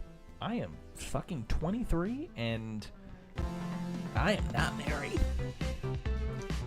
Whether you choose to set forth on this venture is completely up to you, yet I can only think of one thing your choices will say limited. Gotta admit, I got a pretty fierce hankering for Snapper right now. Okay, I get it. I get what you want us to do. I get it. Thank you.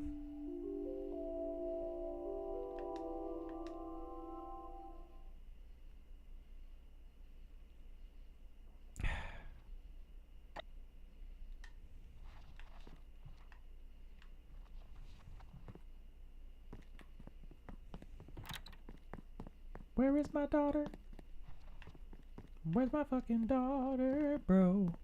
Where's my daughter? I was watching Armchair Historian videos. Bob, what is that? I want to know what that is. What is that? Like what?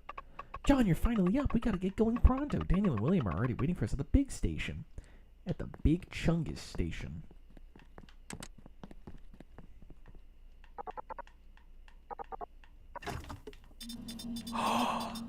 You hit 420 subscribers?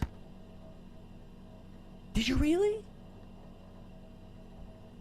Dude, I'm so proud of you. Oh my god, you're like... Dude! That's 80 away from 500.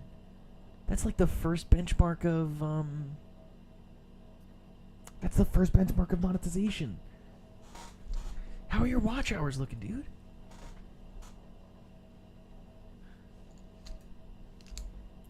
Which is to say, can you really say congrats to him, Chad, if you're not subscribed to Beaver? FNAF hit like crack. Did it? What are you tracking at right now, brother? What are you tracking at?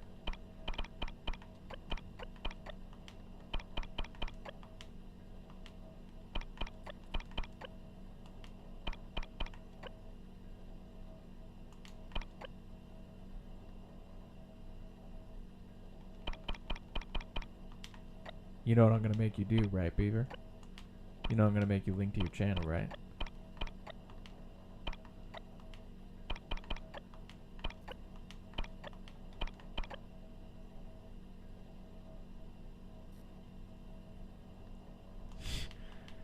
You're better than me. You know what we gotta do? You know what we gotta do, man? We gotta take, me and you, we gotta take the best headlines from a month and just do a monthly recap show. That'd be awesome.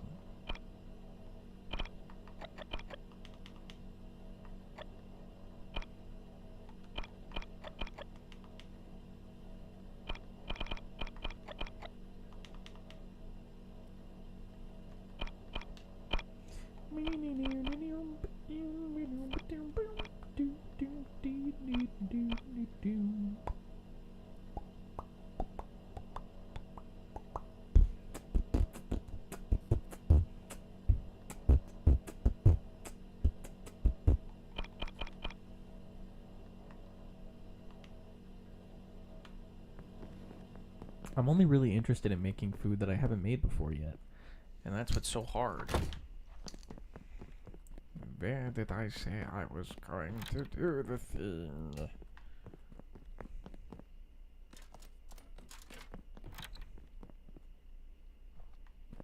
Oh, they're not in their lab.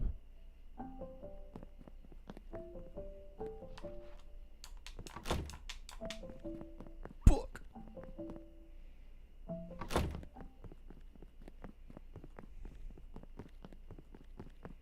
There was something, but I didn't know what to do. You subscribe to Beaver and it's back to 420. Part of me thought, like, the second that Editor Matt said that, I should immediately take a gummy to celebrate.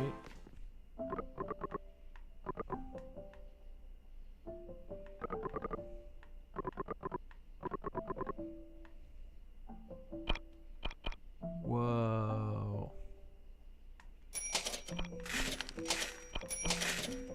Cha-ching.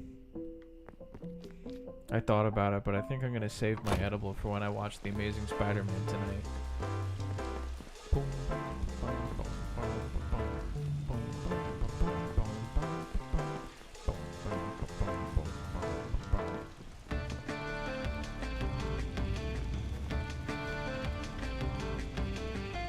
Let's see, any work today?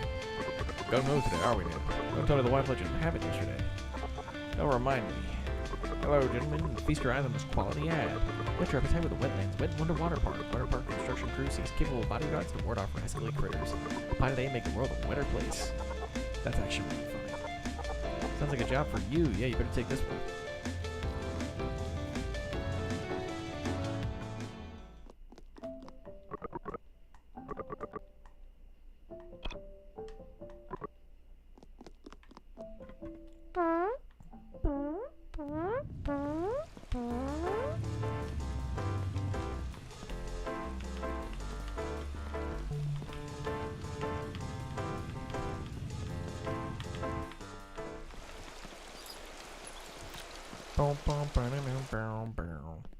My name is Sneakers O'Toole. I'm never taking my sneakers off. Did you see the new Vegas as a multiplayer mod? You did put that out. Was that new? I thought you were just telling me, like, as a matter of fact, like, oh, by the way, there's a multiplayer mod. Is it a new thing? For realsies?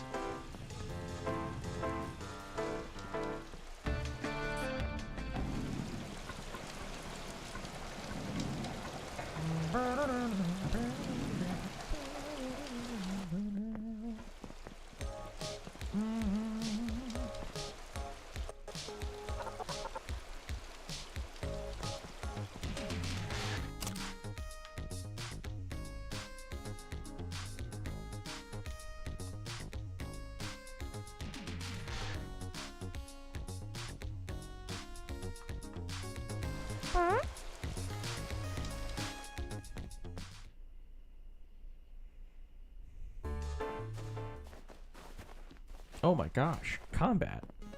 Gameplay? In Eastward? I never heard of this before.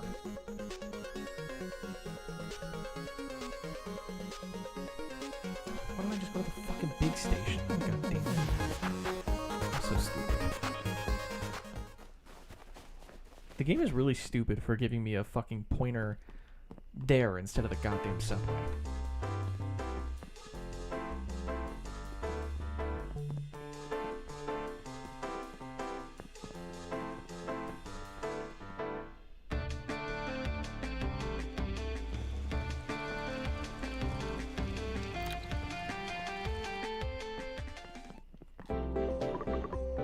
Friendly splendly.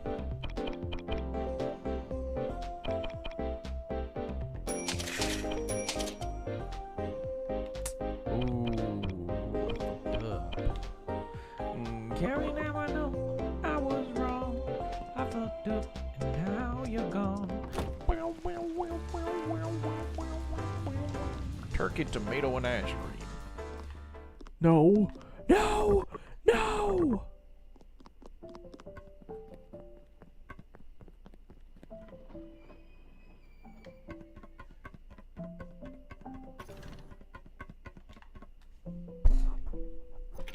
You're wrong!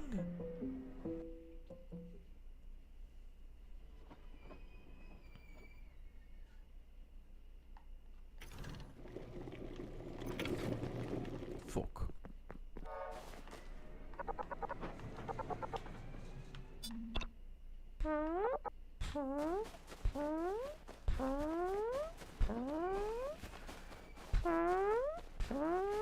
Or he didn't try and scam you to buy another ticket.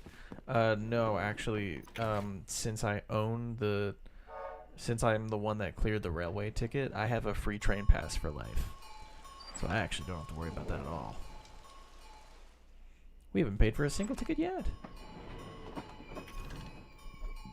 I'll probably play New Vegas with a friend in short time that I have between South Carolina trip and the cruise. Fuck. I am going on vacation this year. I am going on vacation this year. I am going on vacation this year. That's the John I know, always prepared for anything. Now then, straight up to those steps and to the right, where you'll find a cave leading to Quake Valley. It's no short distance, so be prepared for a walk. Not more than an oversized junkyard, that place, untouched by human hands as it's been. I get it, dude. I get it.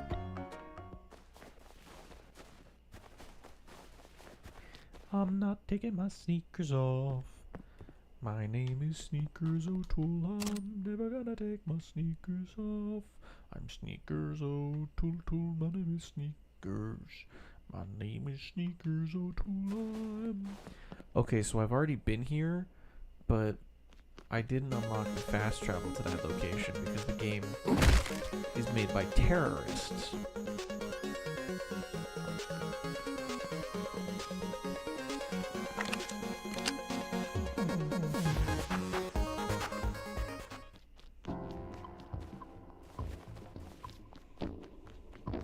I've already explored this entire place.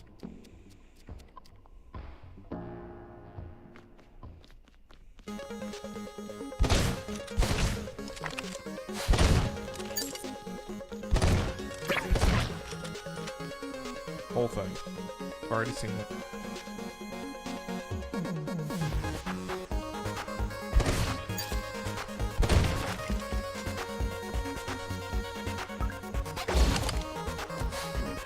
Can you guys fuck off?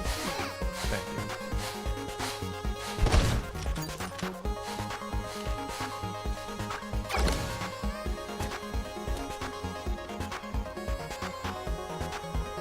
You know, in hindsight, besides the, you know,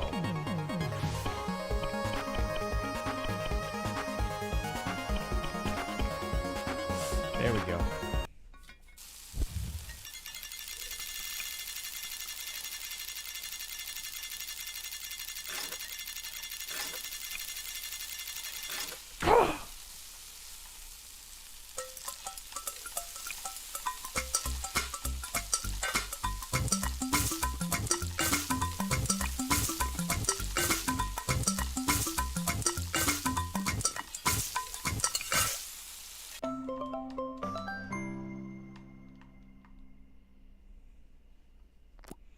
So the worst part is... any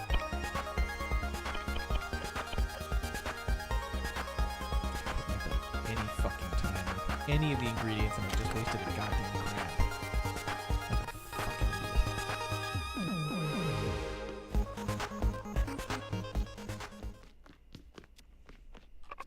Look, John, look. It's the gate. We're here. I've already been here.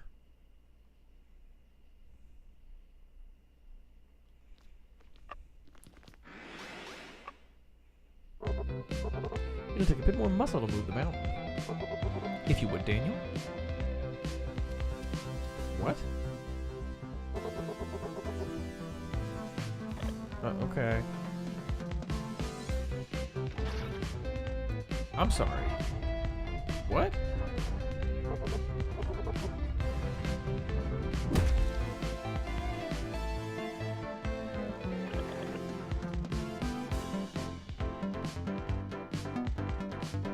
I didn't realize they were that strong.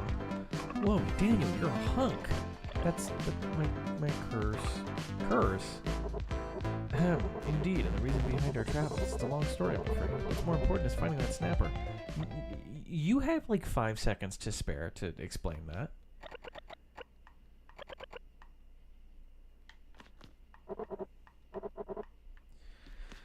No, you're right. We need to fucking vague post. It's only 13 hours into the game. It's only 13 hours into the game. We still need to vague post.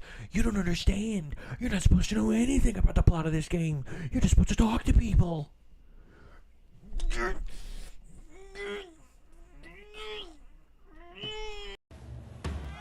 What the fuck?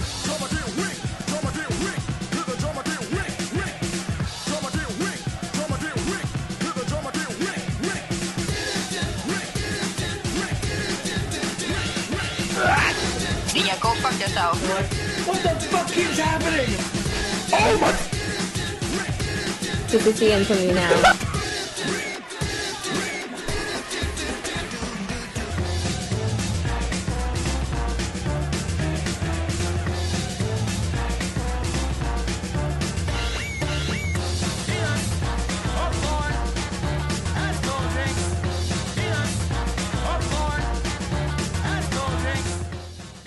Well, here's the...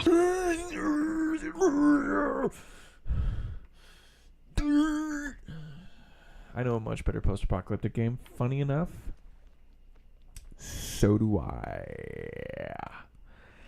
So do I.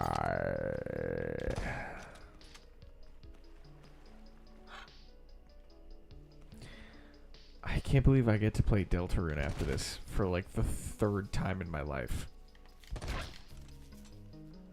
Chat, I have played Deltarune like genuinely like 5 times start to finish. That's really funny to consider.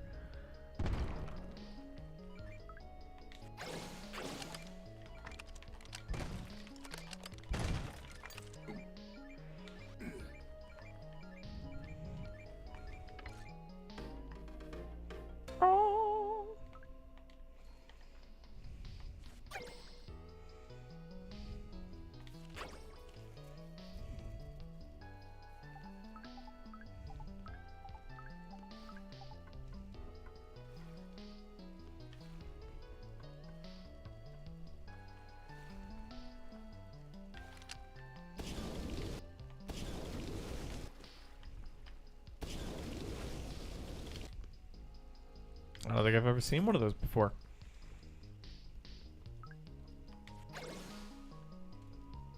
What?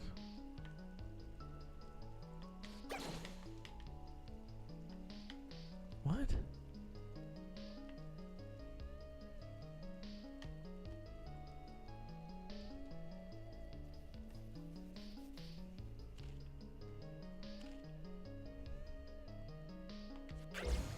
Oh.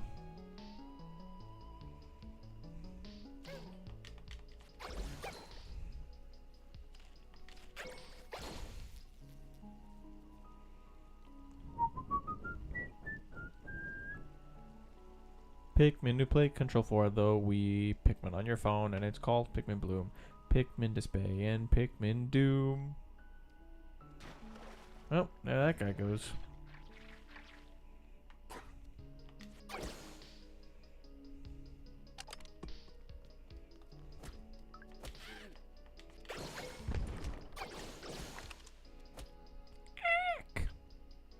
I like that.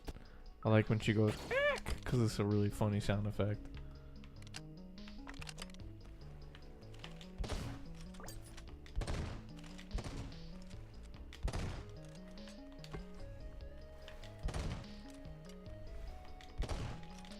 I literally shot that thing.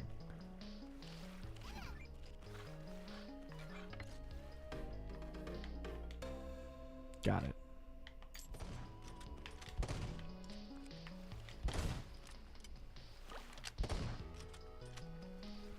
Where it's gonna be proper quiet when I him around, that's for true.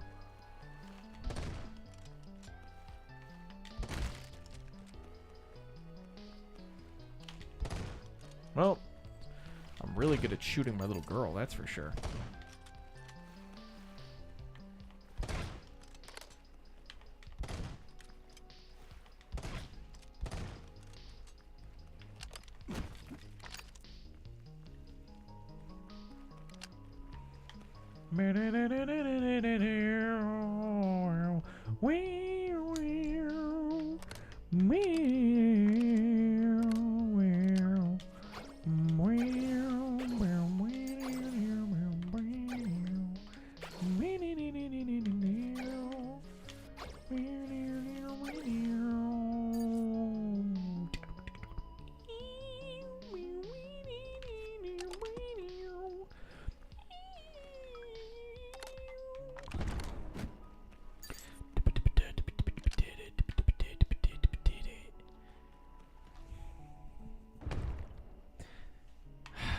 I don't think I'm ever gonna go to see the Odyssey, which makes me feel like a fake intellectual, which is funny, because I don't really consider myself an intellectual at all.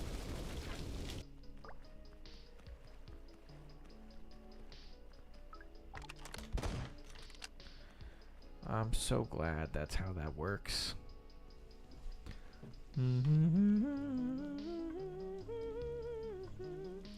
Honestly, you know what's something that I do? Oh.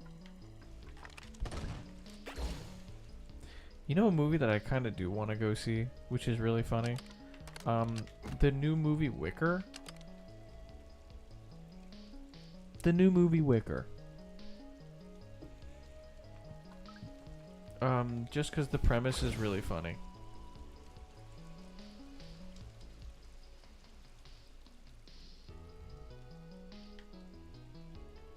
I like the premise of a woman that wants to fuck a basket. I think that's funny.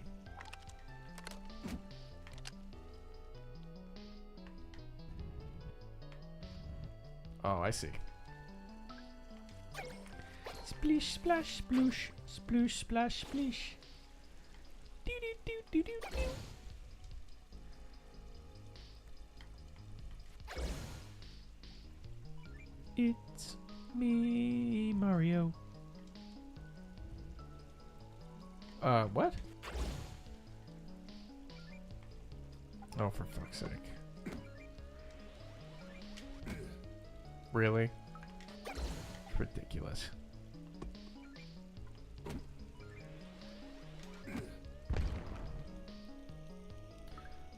Functionally fucking ridiculous.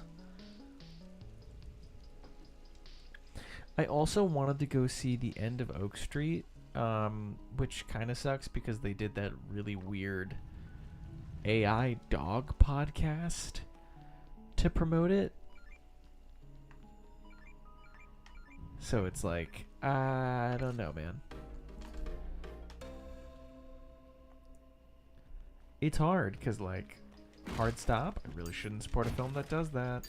But at the same time, if that's the case, then I also shouldn't watch A24's Civil War, which I really do want to watch. So suddenly I really have to grapple with what my line for AI and movies is.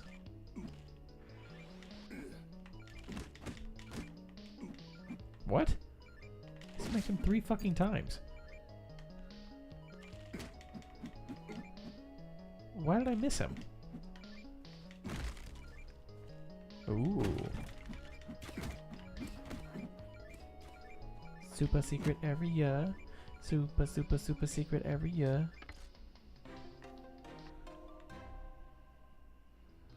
That's it? Okay.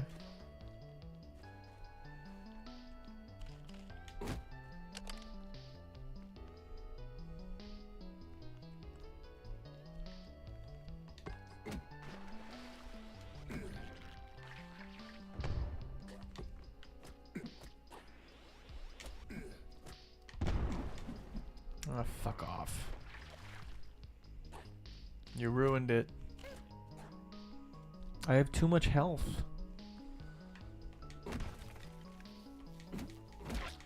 There's a reason why Zelda games only gave you health after each dungeon and not just like for random bullshit.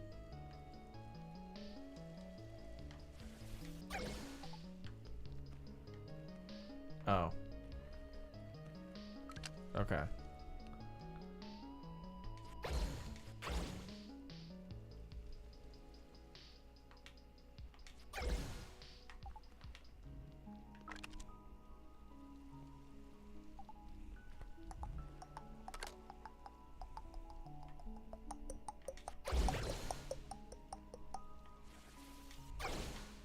What? Cheese and crackers.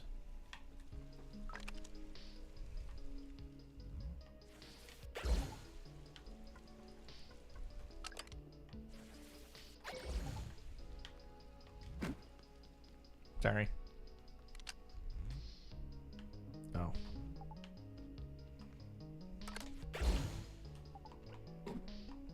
Are you serious? Ay, ay, ay. Oh, wait. Can't I just...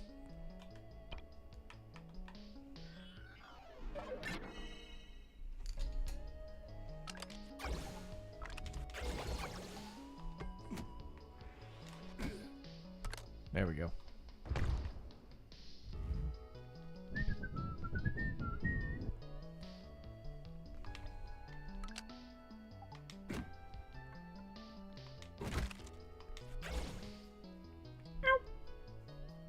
Are you gonna get hurt? Really, that's stupid. I don't know why, but that feels stupid.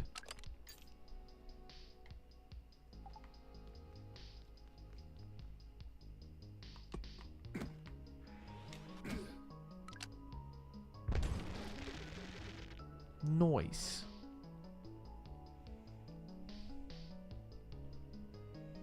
Is there something I need to get in out of your way? Yes.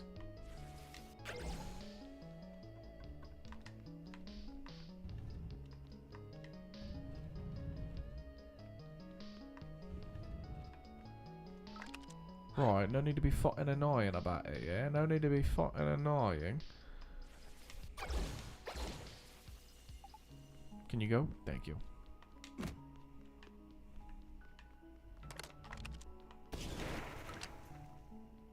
Yoinkazers.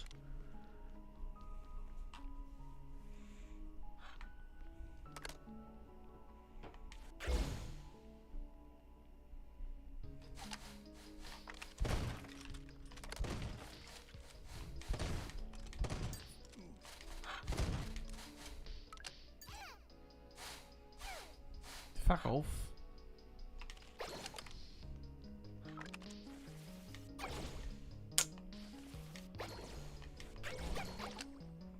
There we go.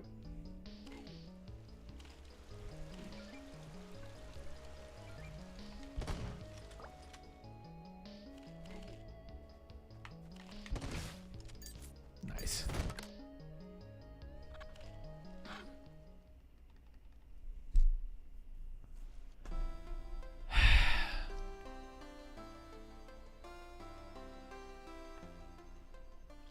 Make me do that whole fucking brain numb puzzle again. I'll kill myself. Fuck you.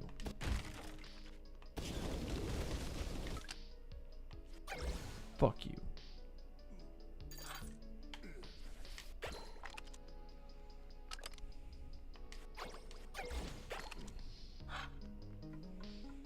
I just don't feel like it. I don't feel like it. Straight up, nuh-uh.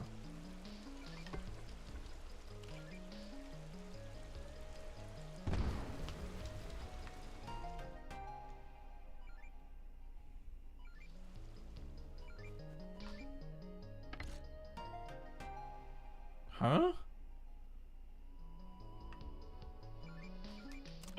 Fucking what?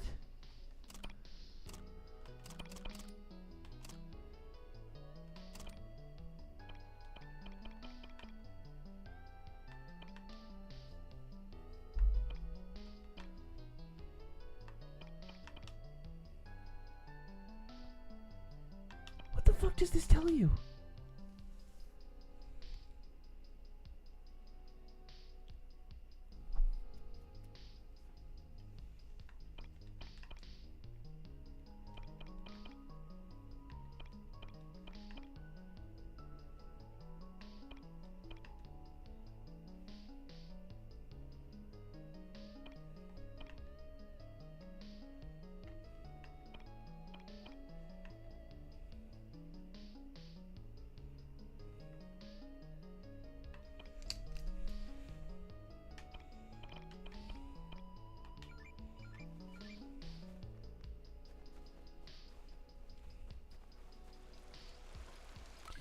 I'm sorry. I just don't. Actually, I think it's okay if you tell me what an object or an item does in your game. I don't think it's gonna kill you.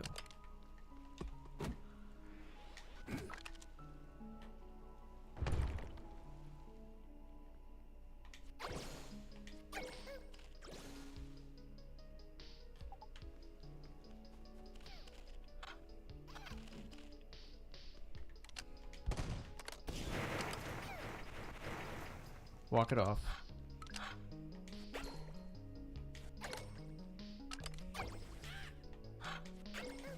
Can they stop bothering me? I don't want to fight them because I'm just kind of refusing their existence right now.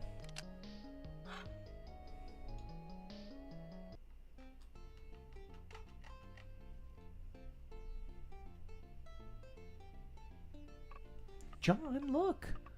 What is this?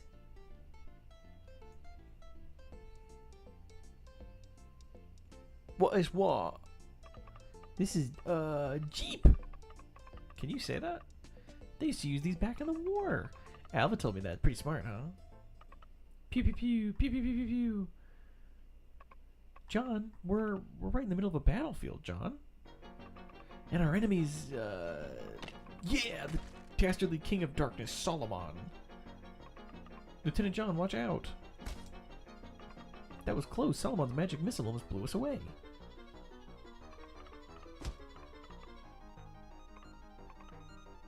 Don't hate me. Don't hate me. Just not in the mood. just not in the mood. What?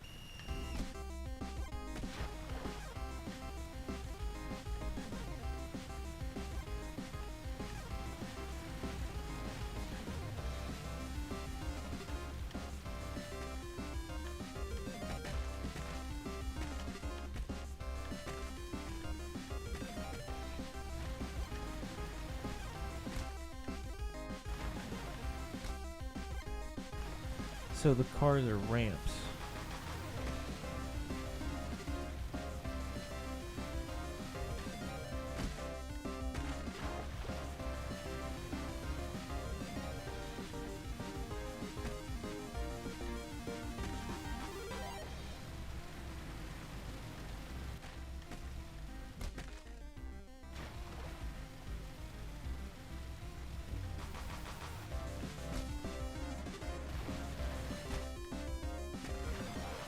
I'm really hoping this is just the game putting this in front of our face so that we inevitably, when we use this for like a boss battle or something, it's not like the first. I mean, even then, this really doesn't feel like a.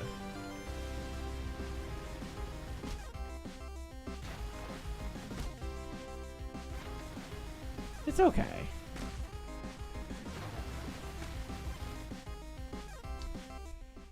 We didn't really do anything though. We just kind of went left to right.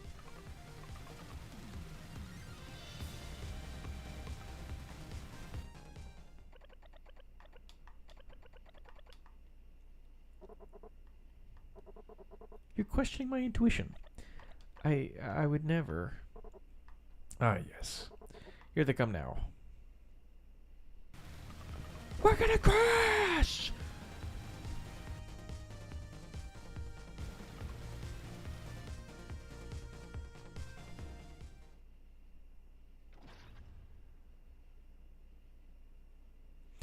Wouldn't that kill us? Wouldn't that fucking break our spines? And just like fucking fling us out of the car? Anyways, you go to take a ride in the Jeep too? It's awesome. That's not a Jeep. That's a T38. Oh.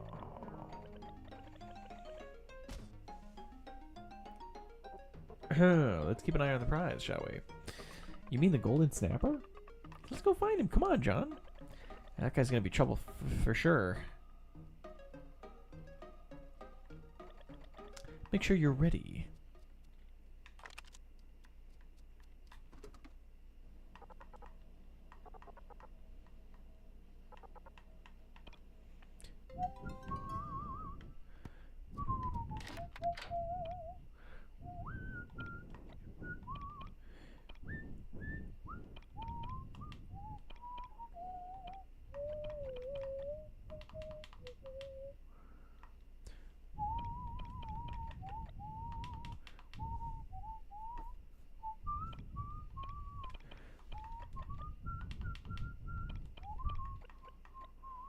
Oh, lemonade. Smart. By that logic, this is still an onion stir fry.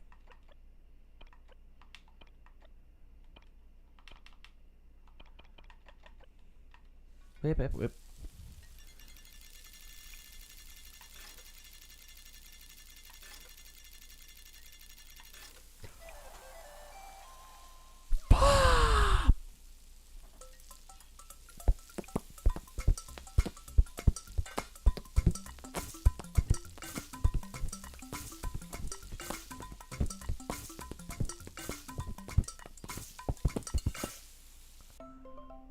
Fruit pie.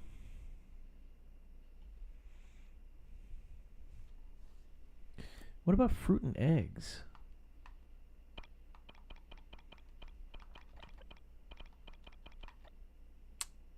Oh, I feared it would be that. Oh, there we go. I baked you a pie. Oh boy, what flavor? Pie, pie, pie. That's how you make a fruit pie? Onion, spices, and a ton of pineapples in a pan? Good to know. No, it was just lemons. It was actually just 3 pineapples.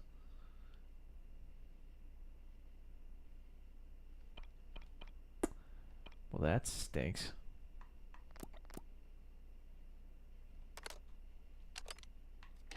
He sold us fake jam. What kind of guy sells fake jam?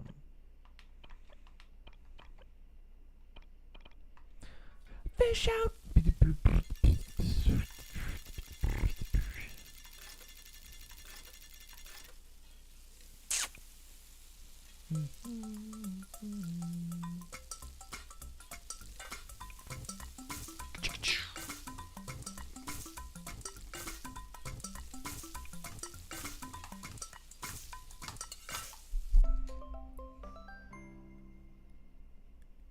Steamed hams.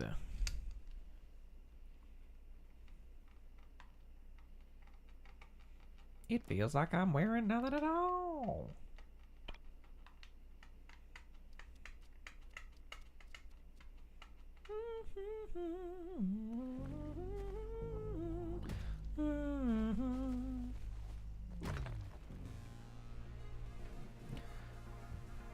Oh.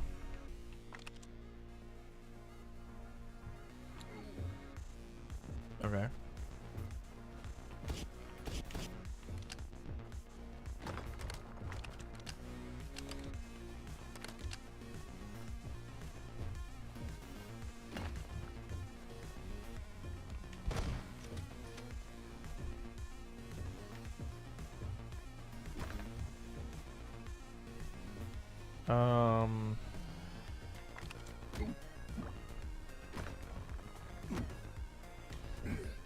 Nope.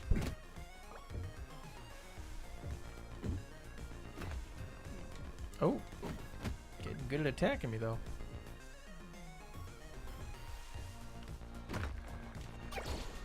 Nope, that fucking barrel got in my way.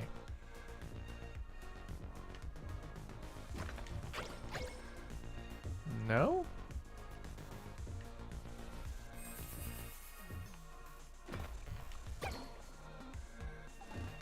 Not what you're supposed to do?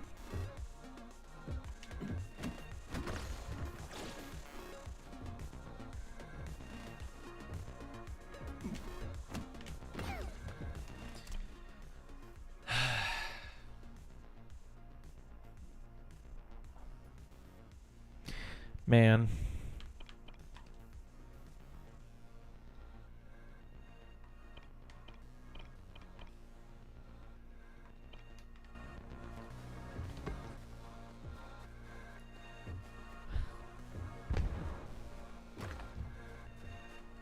Didn't seem to do much.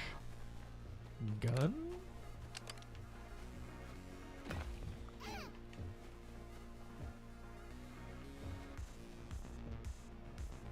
Put a lot of distance, and then... Nope. Okay. Am I supposed to make it crash? Nope.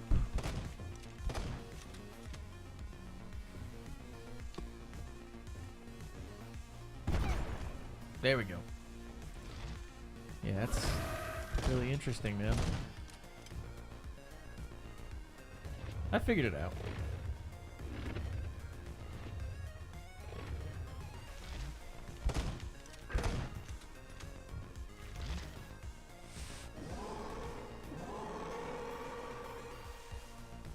You know, it would have been nice if they had an enemy that uses that attack pattern in the dungeon. That might have been nice. Might have helped.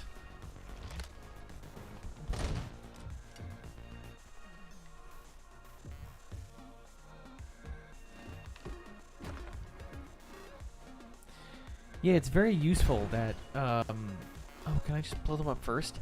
Why is verified chat on? Verified chat's always on.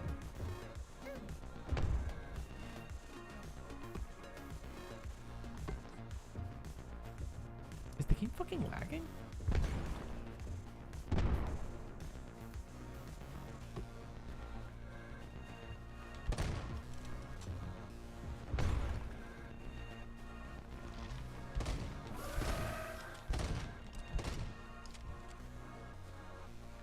I feel like the game was fucking lagging. Dude, it is.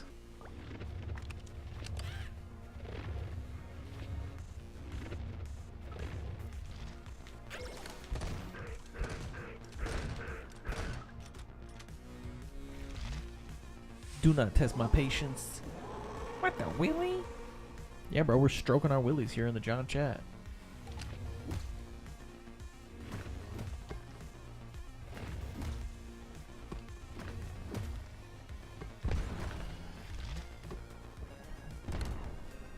What?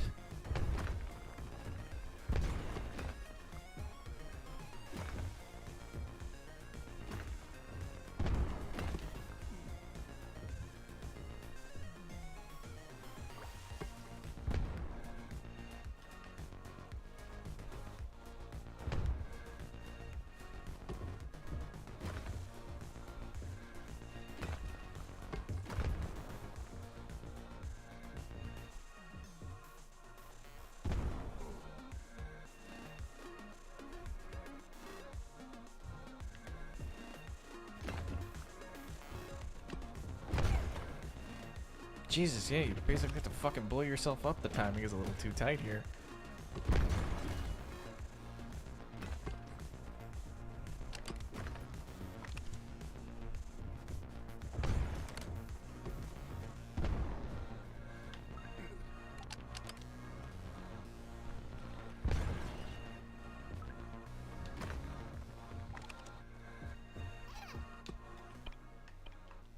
It's actually pretty worth it to just damage boost your way through it.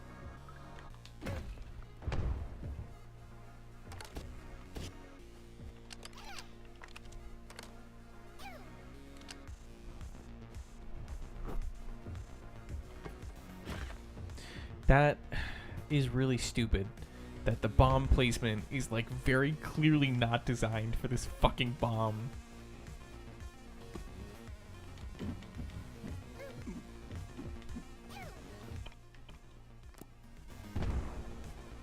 Are you serious?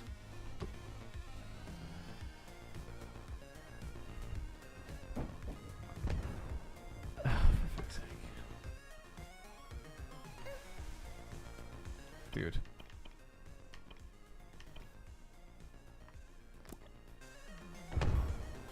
Unbelievable. That's not enough because the bomb was dropped in front of my face.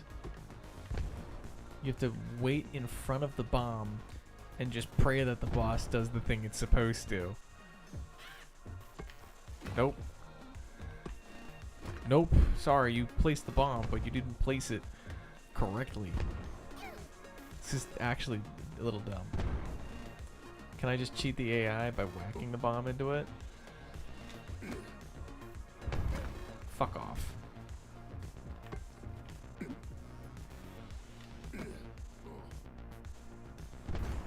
Yeah.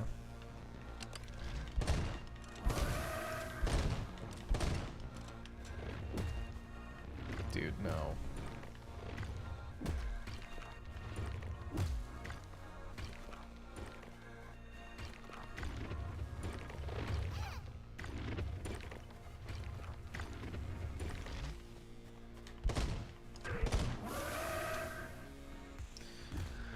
Woof. I mean, it's a fun concept. I think it could have been designed better, and I think it could have been iterated on a lot better. The boss never really changed their pattern. I like the concept, though. I like the concept of having the boss throw things at you and having to kind of place a bomb under it, because that puts you in damage. That puts you in danger. Like, you definitely don't just stand around and do nothing while waiting for the boss to go through its cycles. I like that aspect. What I don't like is that the bombs are not designed for this kind of boss fight. In a boss fight where you're clearly supposed to drop a bomb quickly as something's being thrown on top of you, the fact that the machines are so small that it's almost like they didn't consider the fact that the bombs drop directly in front of you and not below you like it does in most Zelda games. So, you know, that's just that little bit of frustration that you usually kink out after like one or two playthroughs of the boss fight. So, I mean, you know, I'm not going to say that they had people rigorously test this game because, I don't know, it's an indie game. You can't really, I don't expect that kind of thing. But I would say the boss fight is a great concept, executed very poorly. I like that the way of attacking it is definitely unique. It's not just hit the boss, it's get the boss to reveal itself, but you know, the fact that as a player I feel safe enough to just walk up to the boss and just probably also not a great idea. I would say make it attack me when I pop it out of the ground. That's when it should be its angriest. That's when it should attack me. Or better yet, while it's burrowing through, it should be popping up and just like spitting something at me. I feel like that, and you know, for what it's worth, the ground, very, very brown. It blends right into what the boss's whole thing is, which isn't very good. It makes it very hard. It doesn't pop out of the background. It's very hard to see what the boss is doing at all times, especially when the boss is like encouraging me to run around and dodge fallen projectiles. Having the boss quickly run around underground in a brown lump that blends into the floor, maybe not the best. Otherwise, yeah, like a second phase or even a third, depending on whether or not you want to count multiple trucks falling down, I think was needed here. Especially for the amount of hits that thing took, which could have been a little less.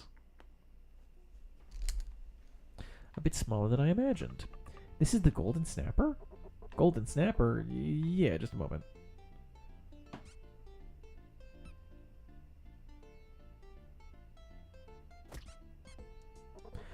That's the morsel you crave.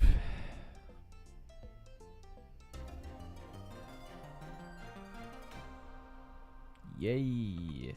John, we're gonna win for sure now. Shall we get to work as well, Daniel? Yes, sir.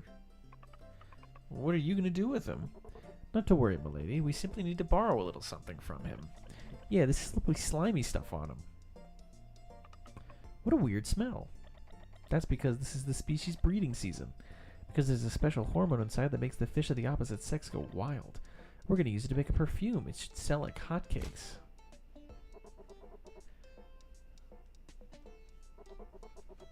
We all know Lee isn't blessed in the patients department.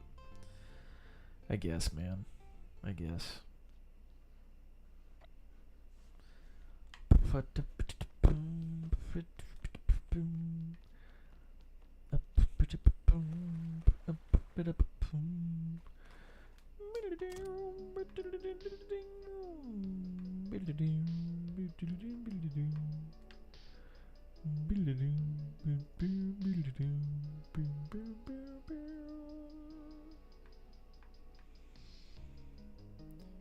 I kinda don't care about whatever the secret thing is.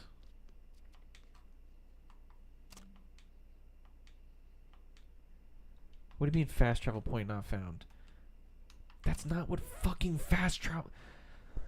That's not what the point of fast travel is. The point of fast travel is that at any point I should be able to fucking go to New Damn City without having to walk all the way back for no fucking reason. Dude. Freddy Fazbear himself better pop out from behind the curtain and suck me off on my way back home. Otherwise, there is genuinely no fucking reason to do this.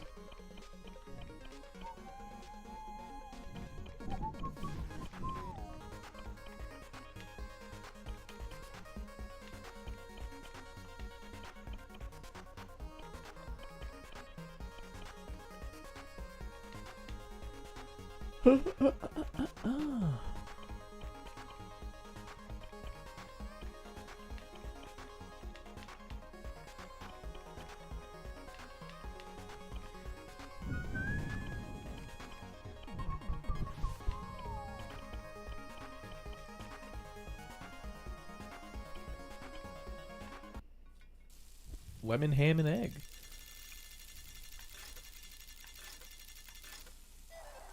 Fuck you, I win.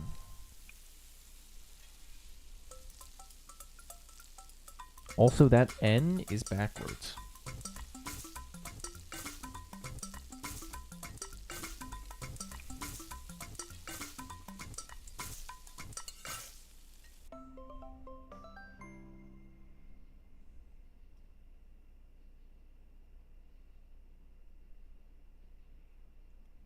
What?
Digging balls, digging my balls, digging my balls, digging the balls, digging the balls, digging the balls, digging the balls, digging the balls, digging the balls, digging the balls, digging the balls, digging the balls, digging the balls, digging the balls, digging the balls, digging the balls, digging the balls.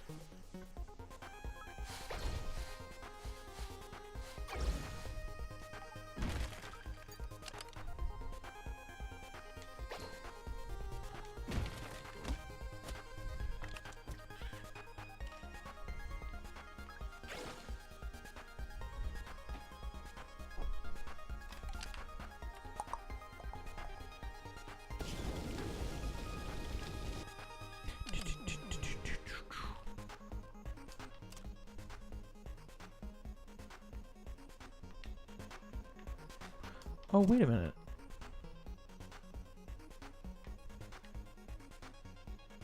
Oh, okay, that's the secret area. Oh. It's kind of funny they just put it on the map like that.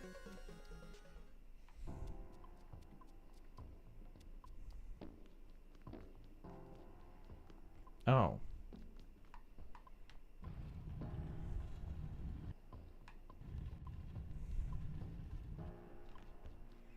Awfully convenient.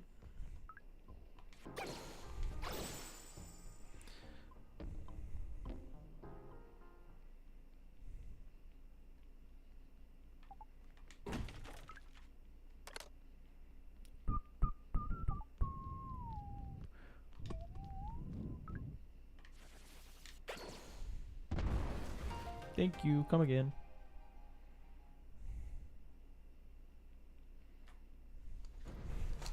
Yeah, bro, it's my secret bunker I used to upgrade my little girl.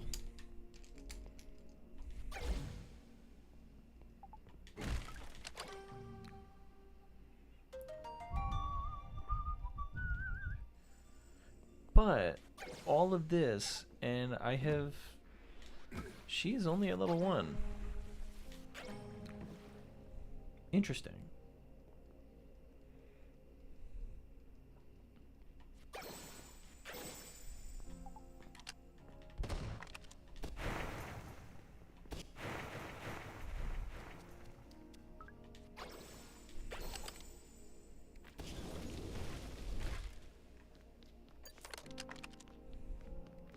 Right.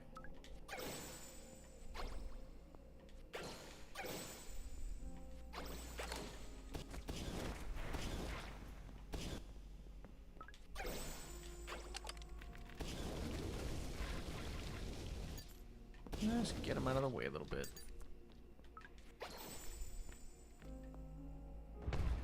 Kaboom!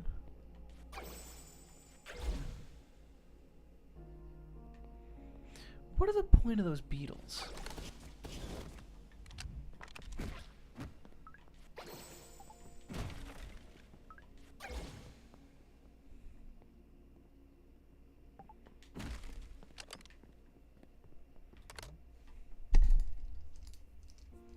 I just don't understand.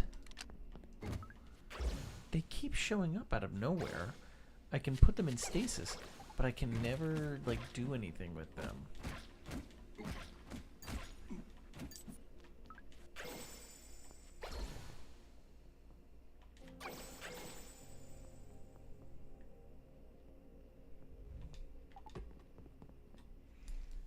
It's weird.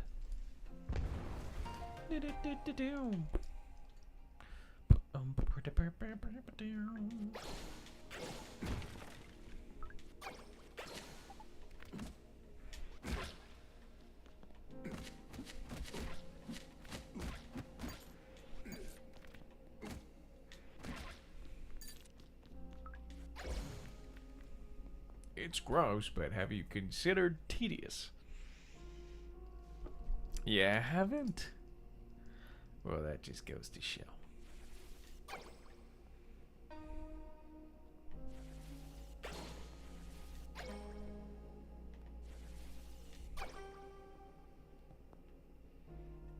Uh-oh.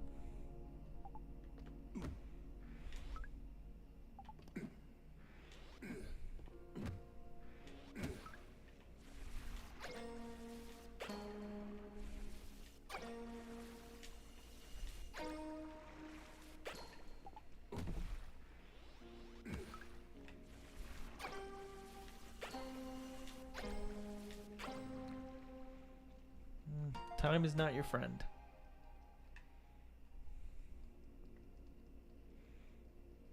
It's already over.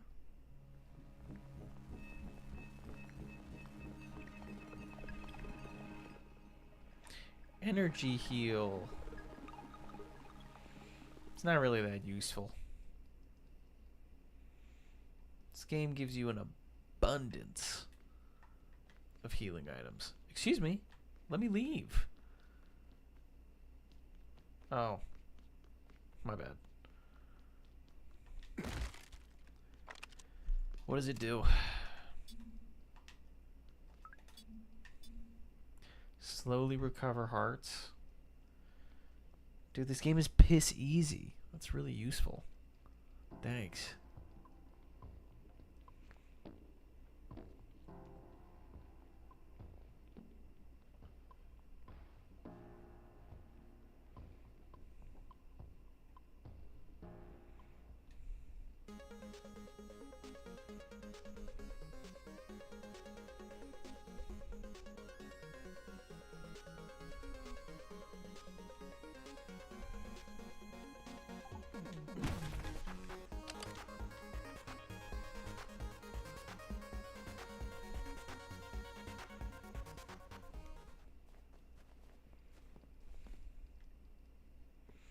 I can't wait to go make a meal.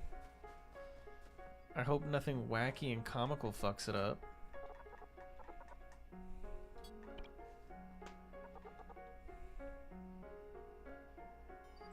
Did I put the hot springs or New Dam City? I'm actually kind of tweaking. I wasn't really paying attention. I was just playing, man. Fake ass demon.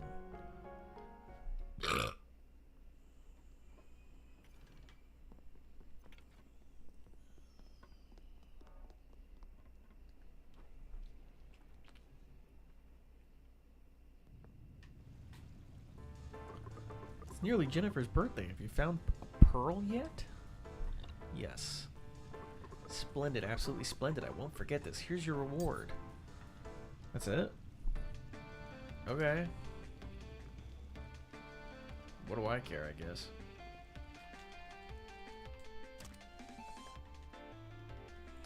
Johnny. Where's Johnny's shop?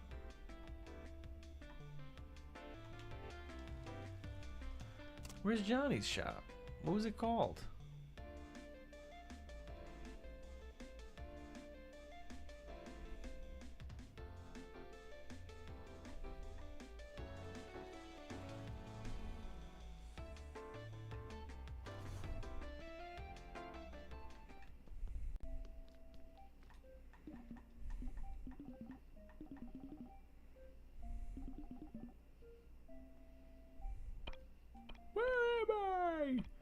I'm scared. Help.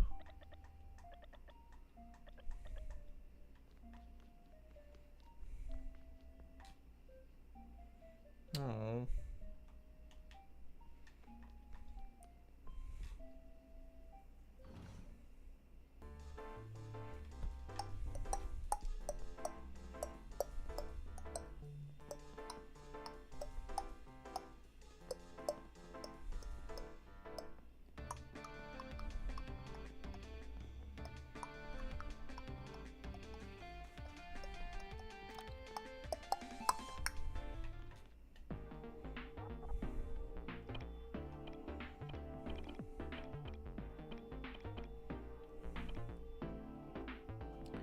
What am I looking at here? I have 2.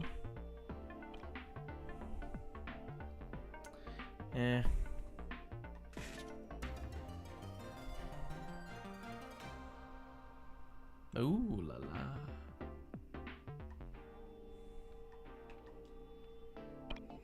Alright, flamethrower upgrade, can't do. Okay, I just can't do anything else anymore. Cool. I don't know where I'm supposed to be getting all these gears from.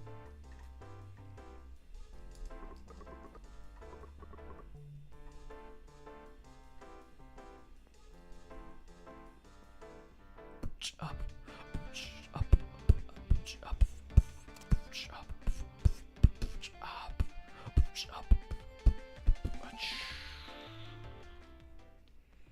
I could really go for something unhealthy right now. Oh, I have work tomorrow. I'm gonna eat pasta.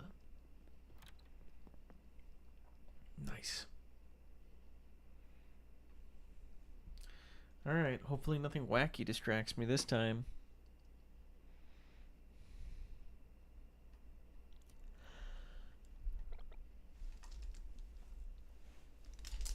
Isn't this a little normal? Shouldn't it be, like, more remarkable?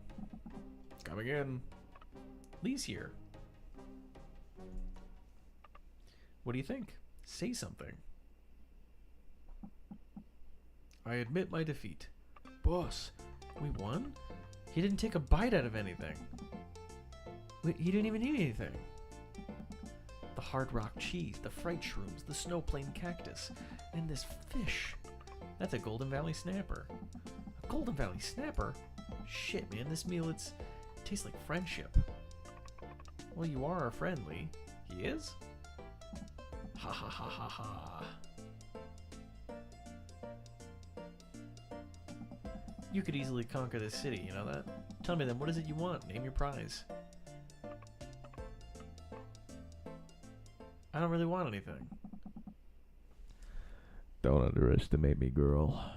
There's not a single itch of this town my influence can't reach. Or perhaps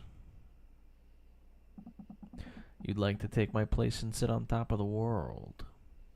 Quiet. I have lost and I accept the consequences. Anything you wish, dear. Anything at all, and I'll make it happen.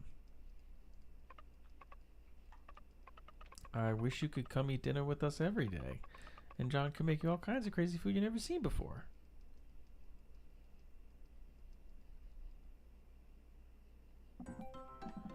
Ha ha ha. I take it back. I take it back. You couldn't just conquer the city, you could conquer the world.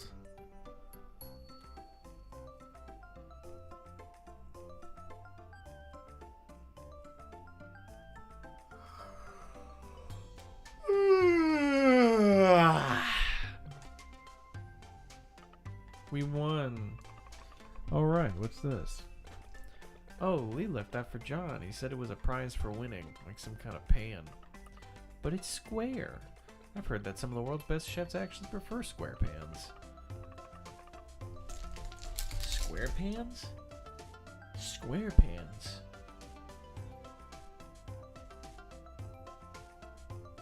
I know a chef with square pans. He's one of the best chefs in the world.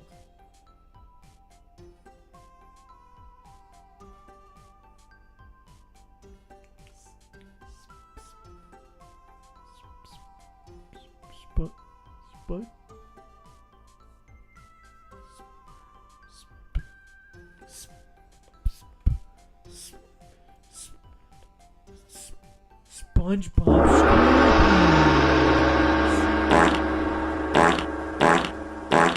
I remember now.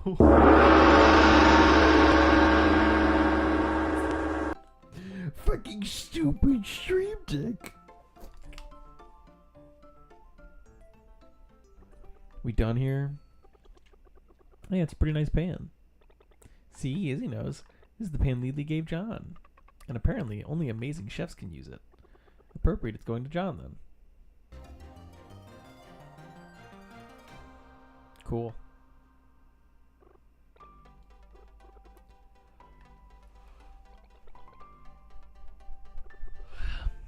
There's your true motive. Hee hee, peep your peepers at this. What is that? A ticket to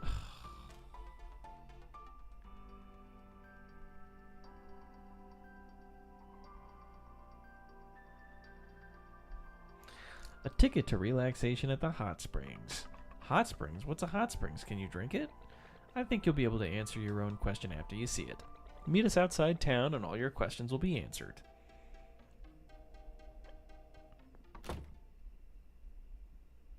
I don't know, man. I don't know, man.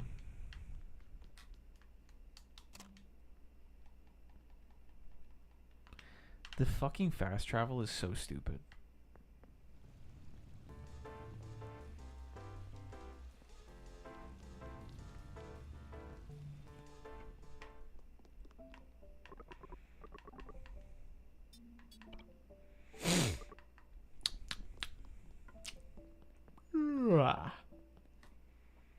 We are going to end imminently, my friends. Imminently, and then only, assumably, a little bit more of Eastward will we have to stomach before I can lay this game to rest.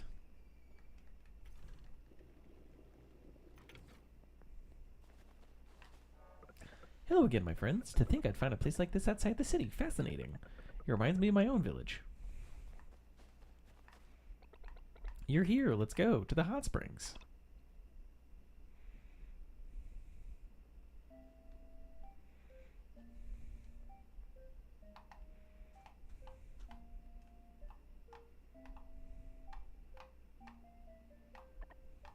Welcome. 20 ahead. You want milk? That'll be an extra 10. Mrs. Fumi. Oh, if it isn't Princess Alva. Look, dear, look who's here. Ooh-wee.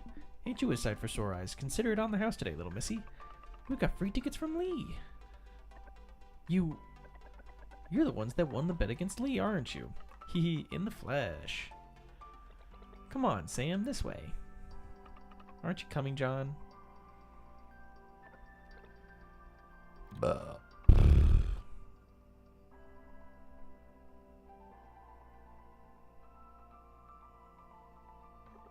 Those black things.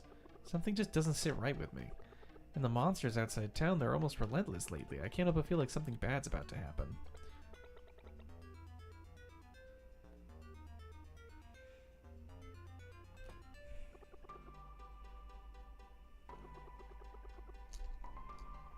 She did not have all of that in the spacesuit. There's no way.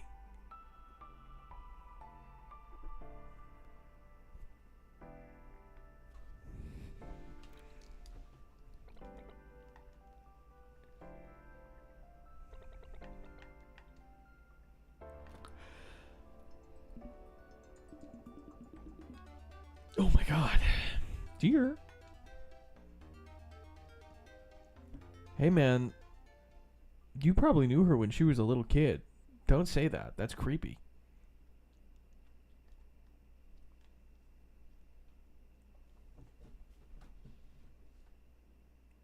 The fuck?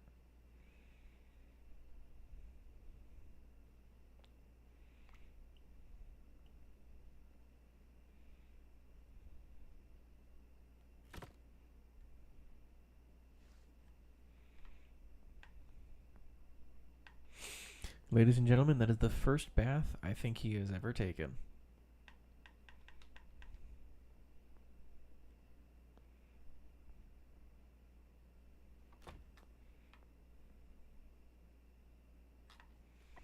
They still need a bit more time, I believe. Why not take a walk out in the yard? In the yard. Stop right there. No one leaves this building without having a glass of milk. You can't call yourself a son of a new damn city without a tall, cool glass of white stuff. Take it on me, son.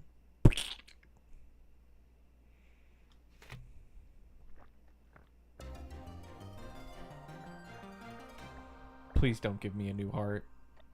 I don't... Game. You're a little too easy.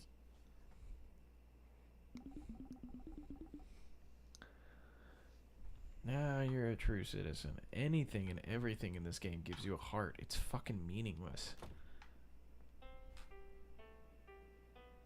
You were a guy the whole time? Nothing like a hot soak after a long day, haven't I tell you? Couldn't have seen that coming.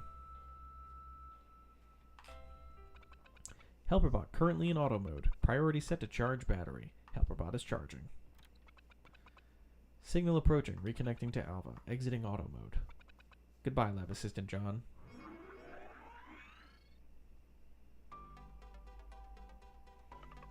And then, boom! Daniel caught the mini pickup right out of the air. Hoo. A T380 Tamada blah blah blah blah blah mass-produced vehicle, 4-engine, 4-speed manual transmission, and it was one of the manufacturer's rare white models to boot. That's Genius, Sam. You're so smart. I learned it myself.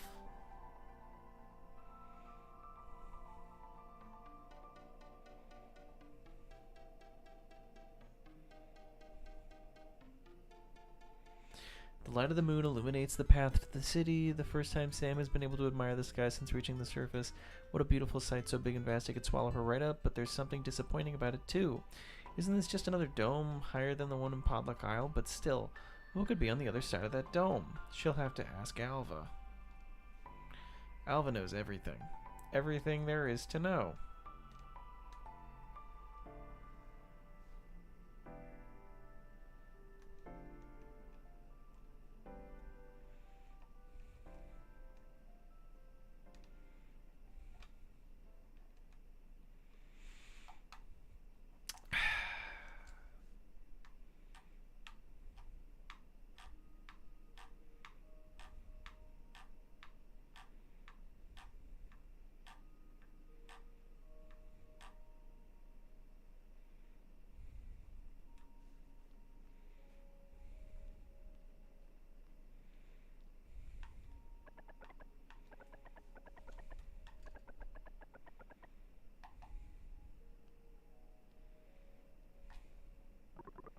Luke decided to finally get up today. You go and forget today was the harvest, or what? Didn't you just get here yourself? Last night's party sure was something else. I must have overindulged on the drink a bit.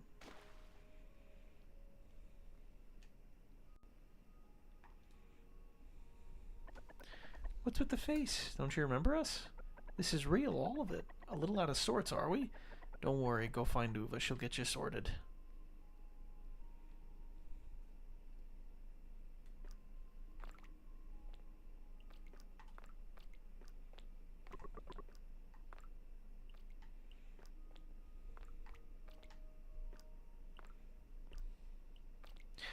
I just fucking realized I never bought any ingredients from this shop. Does this mean I just never get those ingredients ever again? The harvest today. You got this, John. Hey, John, you here to see Uva? She's waiting for you outside. I thought her house was up the hill.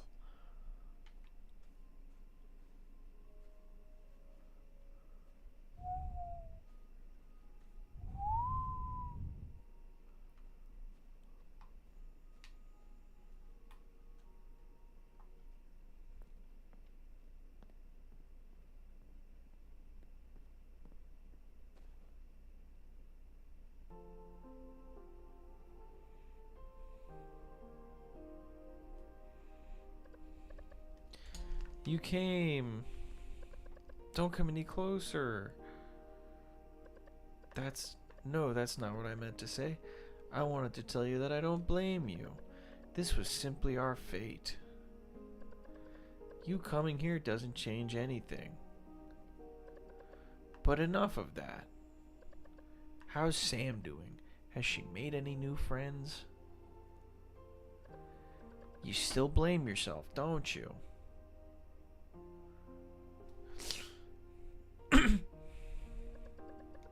Looks like our time's almost up.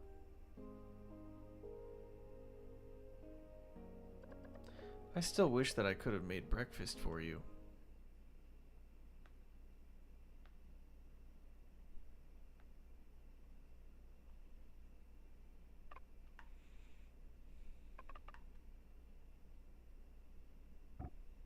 John, the miasma's here. The miasma, it's here. It's really here. You gots to go to the Wind Shrine, John. The boss and the princess are already waiting for you.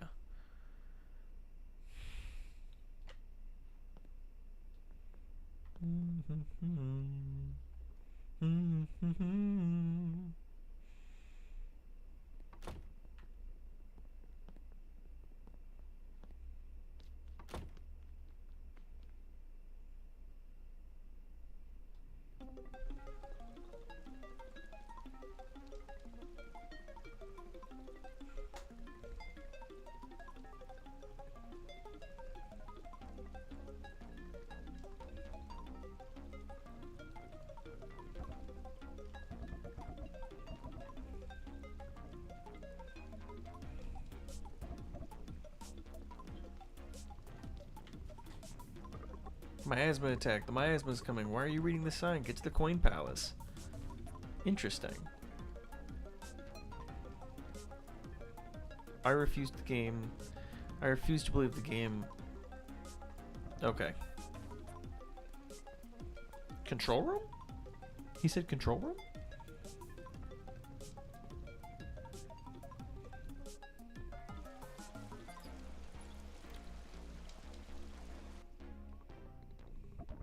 John, you're here.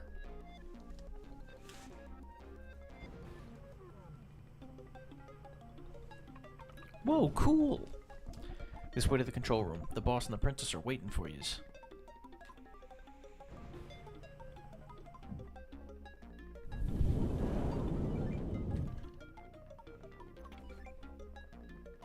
Sorry guys, there's a treasure chest. Whatever you're thinking has to wait.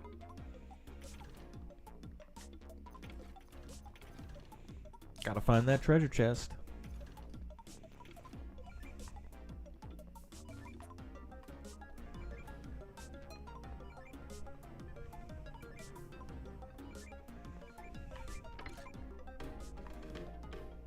Muda Janai.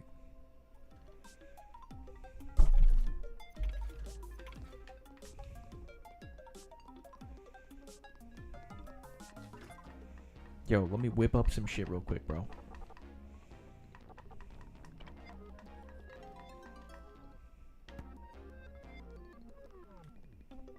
Whoa.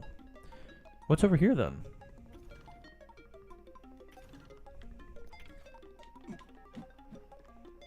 Wow, a combat zone?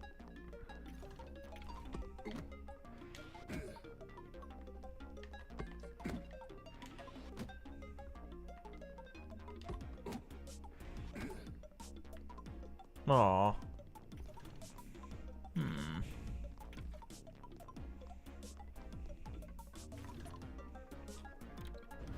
Oh, it's those weird eye things from the human factory. Is it, or am I crazy?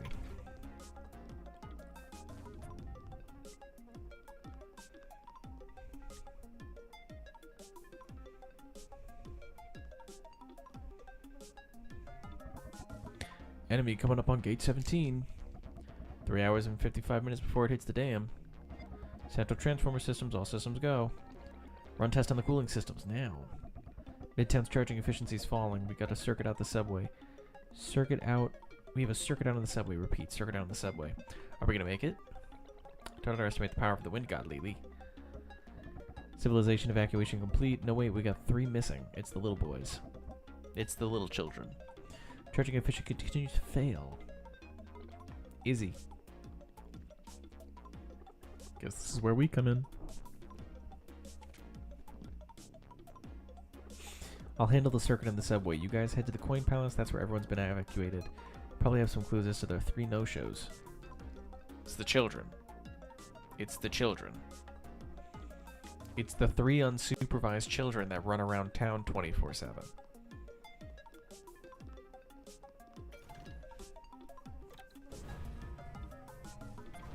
It's gotta be, bro.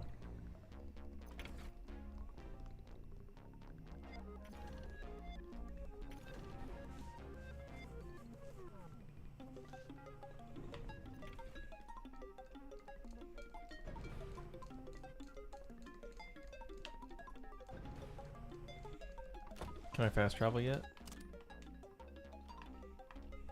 Thank you.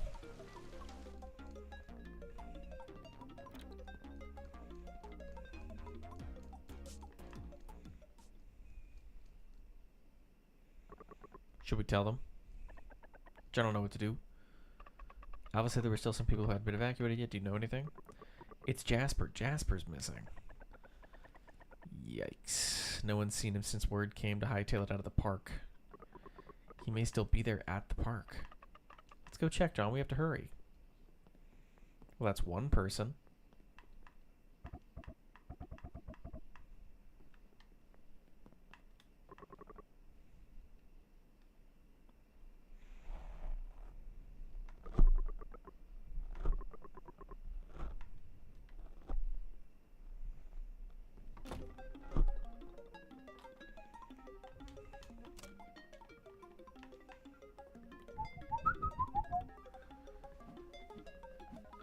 Oh. Jasper. Ooh, back, I say. I won't let you have your way this time.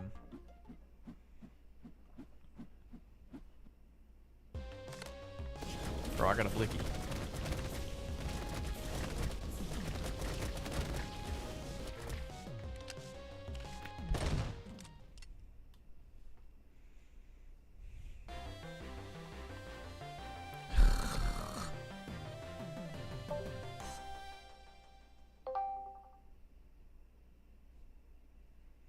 What I don't understand is why wouldn't he just fucking run?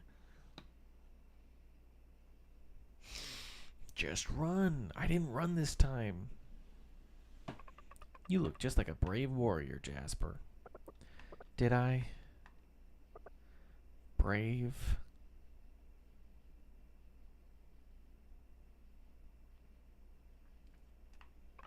There's still 2 people left. Come on, John, let's head back to the Coin Palace. Because we were too fucking stupid to ask everyone while we were there. Instead of just getting 1 tip on 1 person. At a fucking time. How many times do I gotta tell you this? We still got 2 more guys out there. And who do you think who can do anything about it? I don't want your excuses. Mung. John, Sam, if I never say for sore eyes, the monsters are already here and they're swarming outside town. We're here to help. La la la la la. Please tell me what you need. Please tell me what you need. Was a bit embarrassing, but they happen to be the 2 boneheaded apprentices of mine. You mean those 2 guys that left your crew? That's them, alright. Donkey somethings. None of that matters. They're still out there. The last anyone's seen of them is the Dragon Market.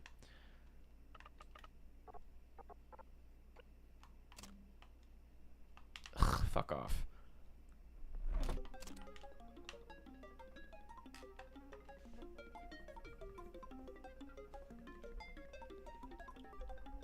Oh no! Over there! Get away! I gotta save my bro!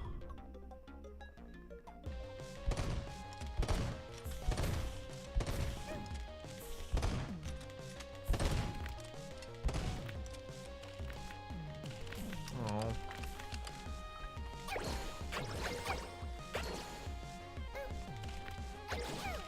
I like that the miasma is like dressed up like a DreamWorks villain.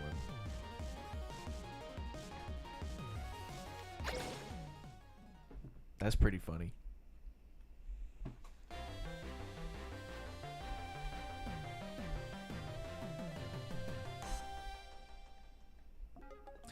You guys done saved me. You gotta get to the Coin Palace. They're gonna start the Wind God soon. Can't do that. My bro Silva's still out there. He went to the big station. I gotta save him. Are you fucking kidding me? We should be able to get to the Flash on the subway. You guys gonna help me? Great, let's go together then.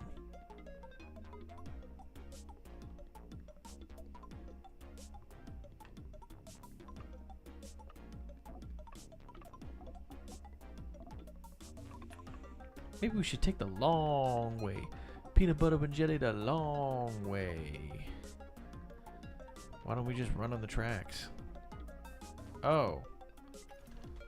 Wait, the train actually is running? Armstrong, Pops.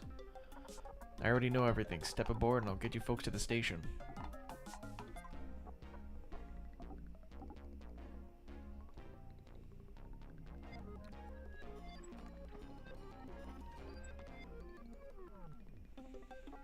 Silva, where's that damn boy? He better not have gotten himself killed or nothing. Stay back. I said back. So why is the miasma monsters now?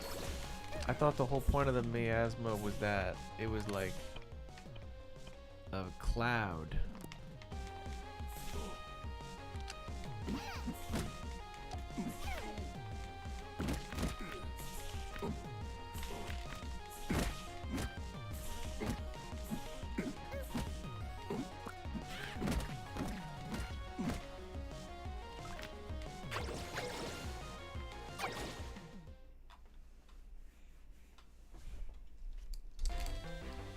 I wonder why the miasma steals the girl. I wonder if that's like a plot thing or a gameplay thing.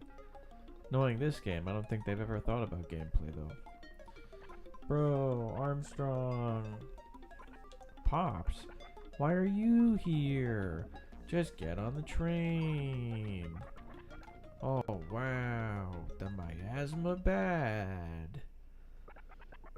Ugh. These pearls are gonna make us a fortune. I knew you could do it, bro. How did you know it was there? Heh.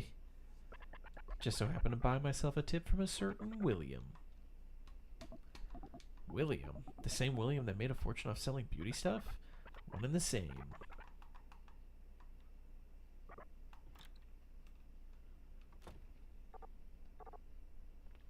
Couldn't so much as utter a word of thanks for saving their hides. 1, 2, 3. Sam, that's all 3. I mean, John, that's all 3. Let's go back to the control room before you go. Can I ask you to do something for me again? It might sound a bit weird, but watch over the princess. Roger that. Isabel. What's wrong? Nothing. Just stay safe out there. No, you're allowed to, like... There's nothing... Alright, man, sure. Thank you for vague posting. I love how much we're vague posting so late into the game. It's great that we're doing that. Why are you not allowed to... Why? Why can't I... Why? Why? That's so fucking stupid. Fuck you. Fuck you.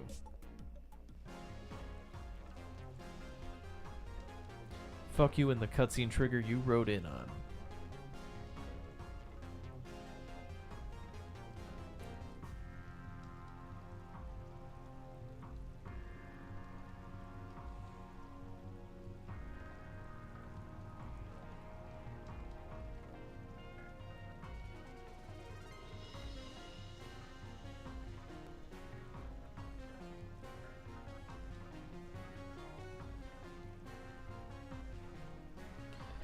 Sharon, heed my call.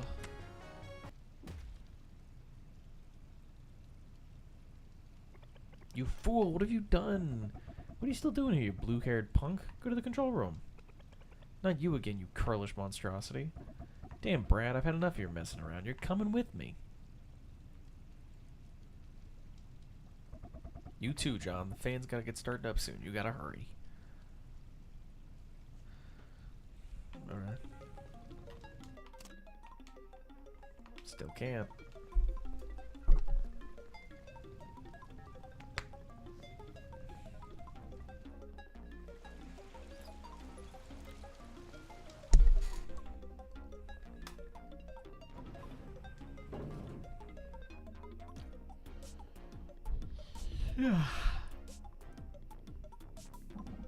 How much longer is this gonna take?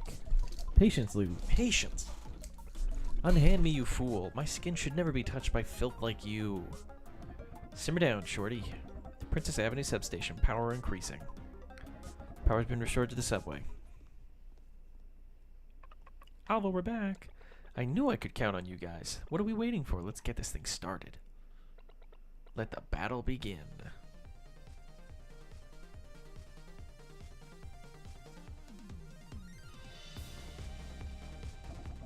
Letting the battle begin. All cooling systems to full power. All cooling systems to full power. Boot the secondary accelerator. Third accelerator normal. Now, flip the safety off. Flipping the safety off. Wind power correction, 20% more voltage to go. Do I get to see something cool happen?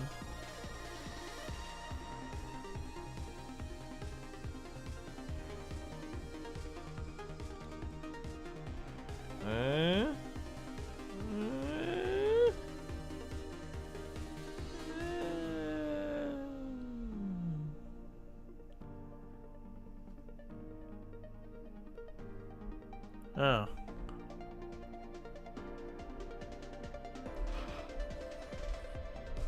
That wasn't it, though. Oh, that was it.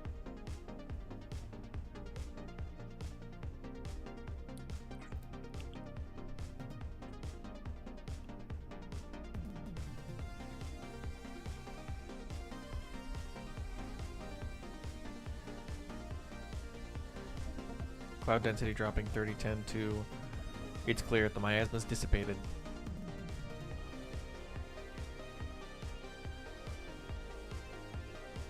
I just stood there and watched.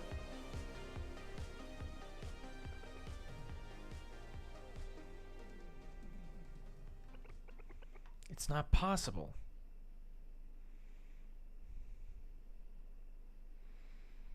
I just stood there and watched everyone do it for me.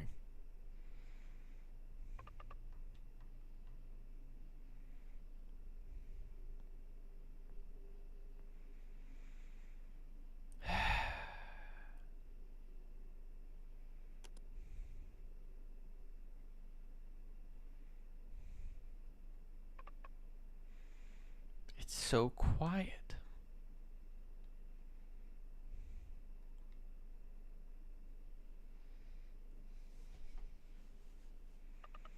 I'm not afraid of any old miasma.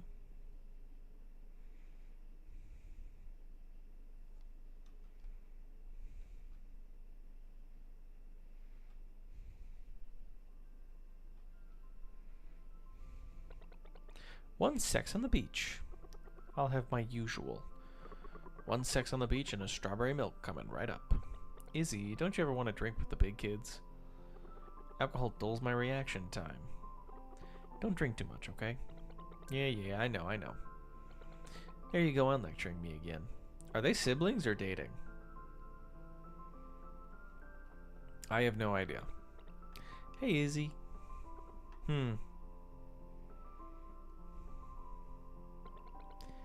It's been a long time since we've gone drinking like this. It has.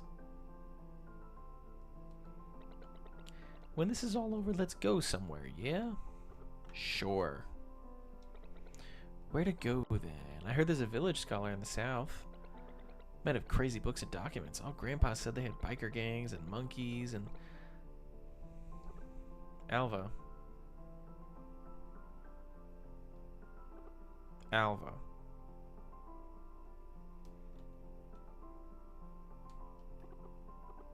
Are you okay? I'm scared, Izzy. The miasma. What if the fan hadn't worked? Don't say things like that. I'd never let anything happen to you. Are they siblings or are they dating? Who wins? You decide! Epic rap battles of Missouri.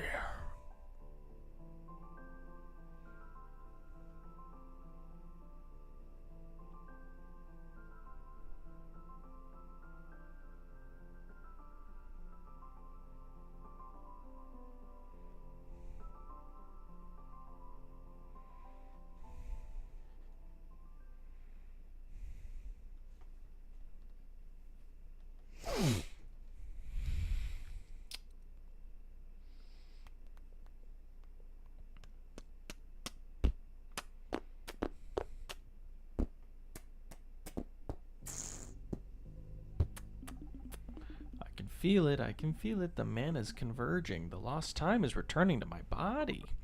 I thought you were supposed to get younger. But I am, can't you sense it? I'm a full 200 years younger. Why, I feel as nimble as a goat.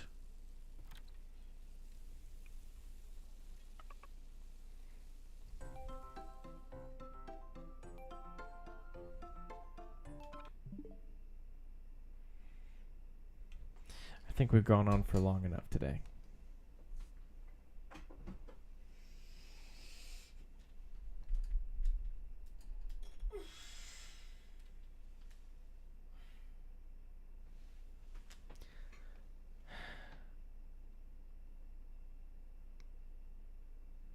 I got a lot of big feelings off my chest.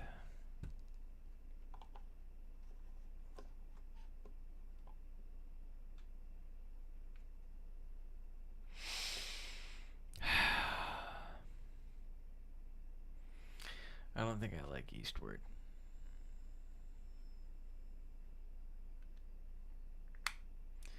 I don't think I can find it in my heart. Once a game loses me, it really loses me. And I don't. There has to have been an example of a game that lost me and then pulled me back. But I don't think this game is doing that. You know? I don't think it's doing that. Which is a shame.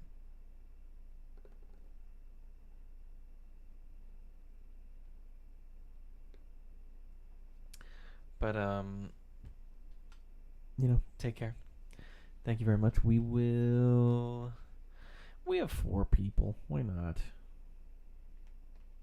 see if there's anyone to raid into. Stay tuned for that, just in case. I will see you all tomorrow for more fucking Eastward. If the game reviews have said anything up to this point,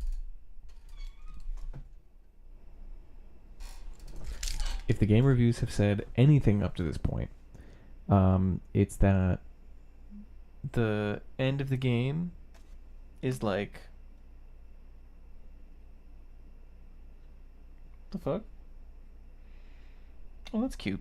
If anything, the game apparently really rushes its ending. So we should be over the hump. Hopefully. So I know that's what I'm looking forward to, whether that's what I should be or not. Please take care of yourselves. Enjoy your day, enjoy your night, enjoy your evening. And if you go to sleep, may you have dreams of John chairs.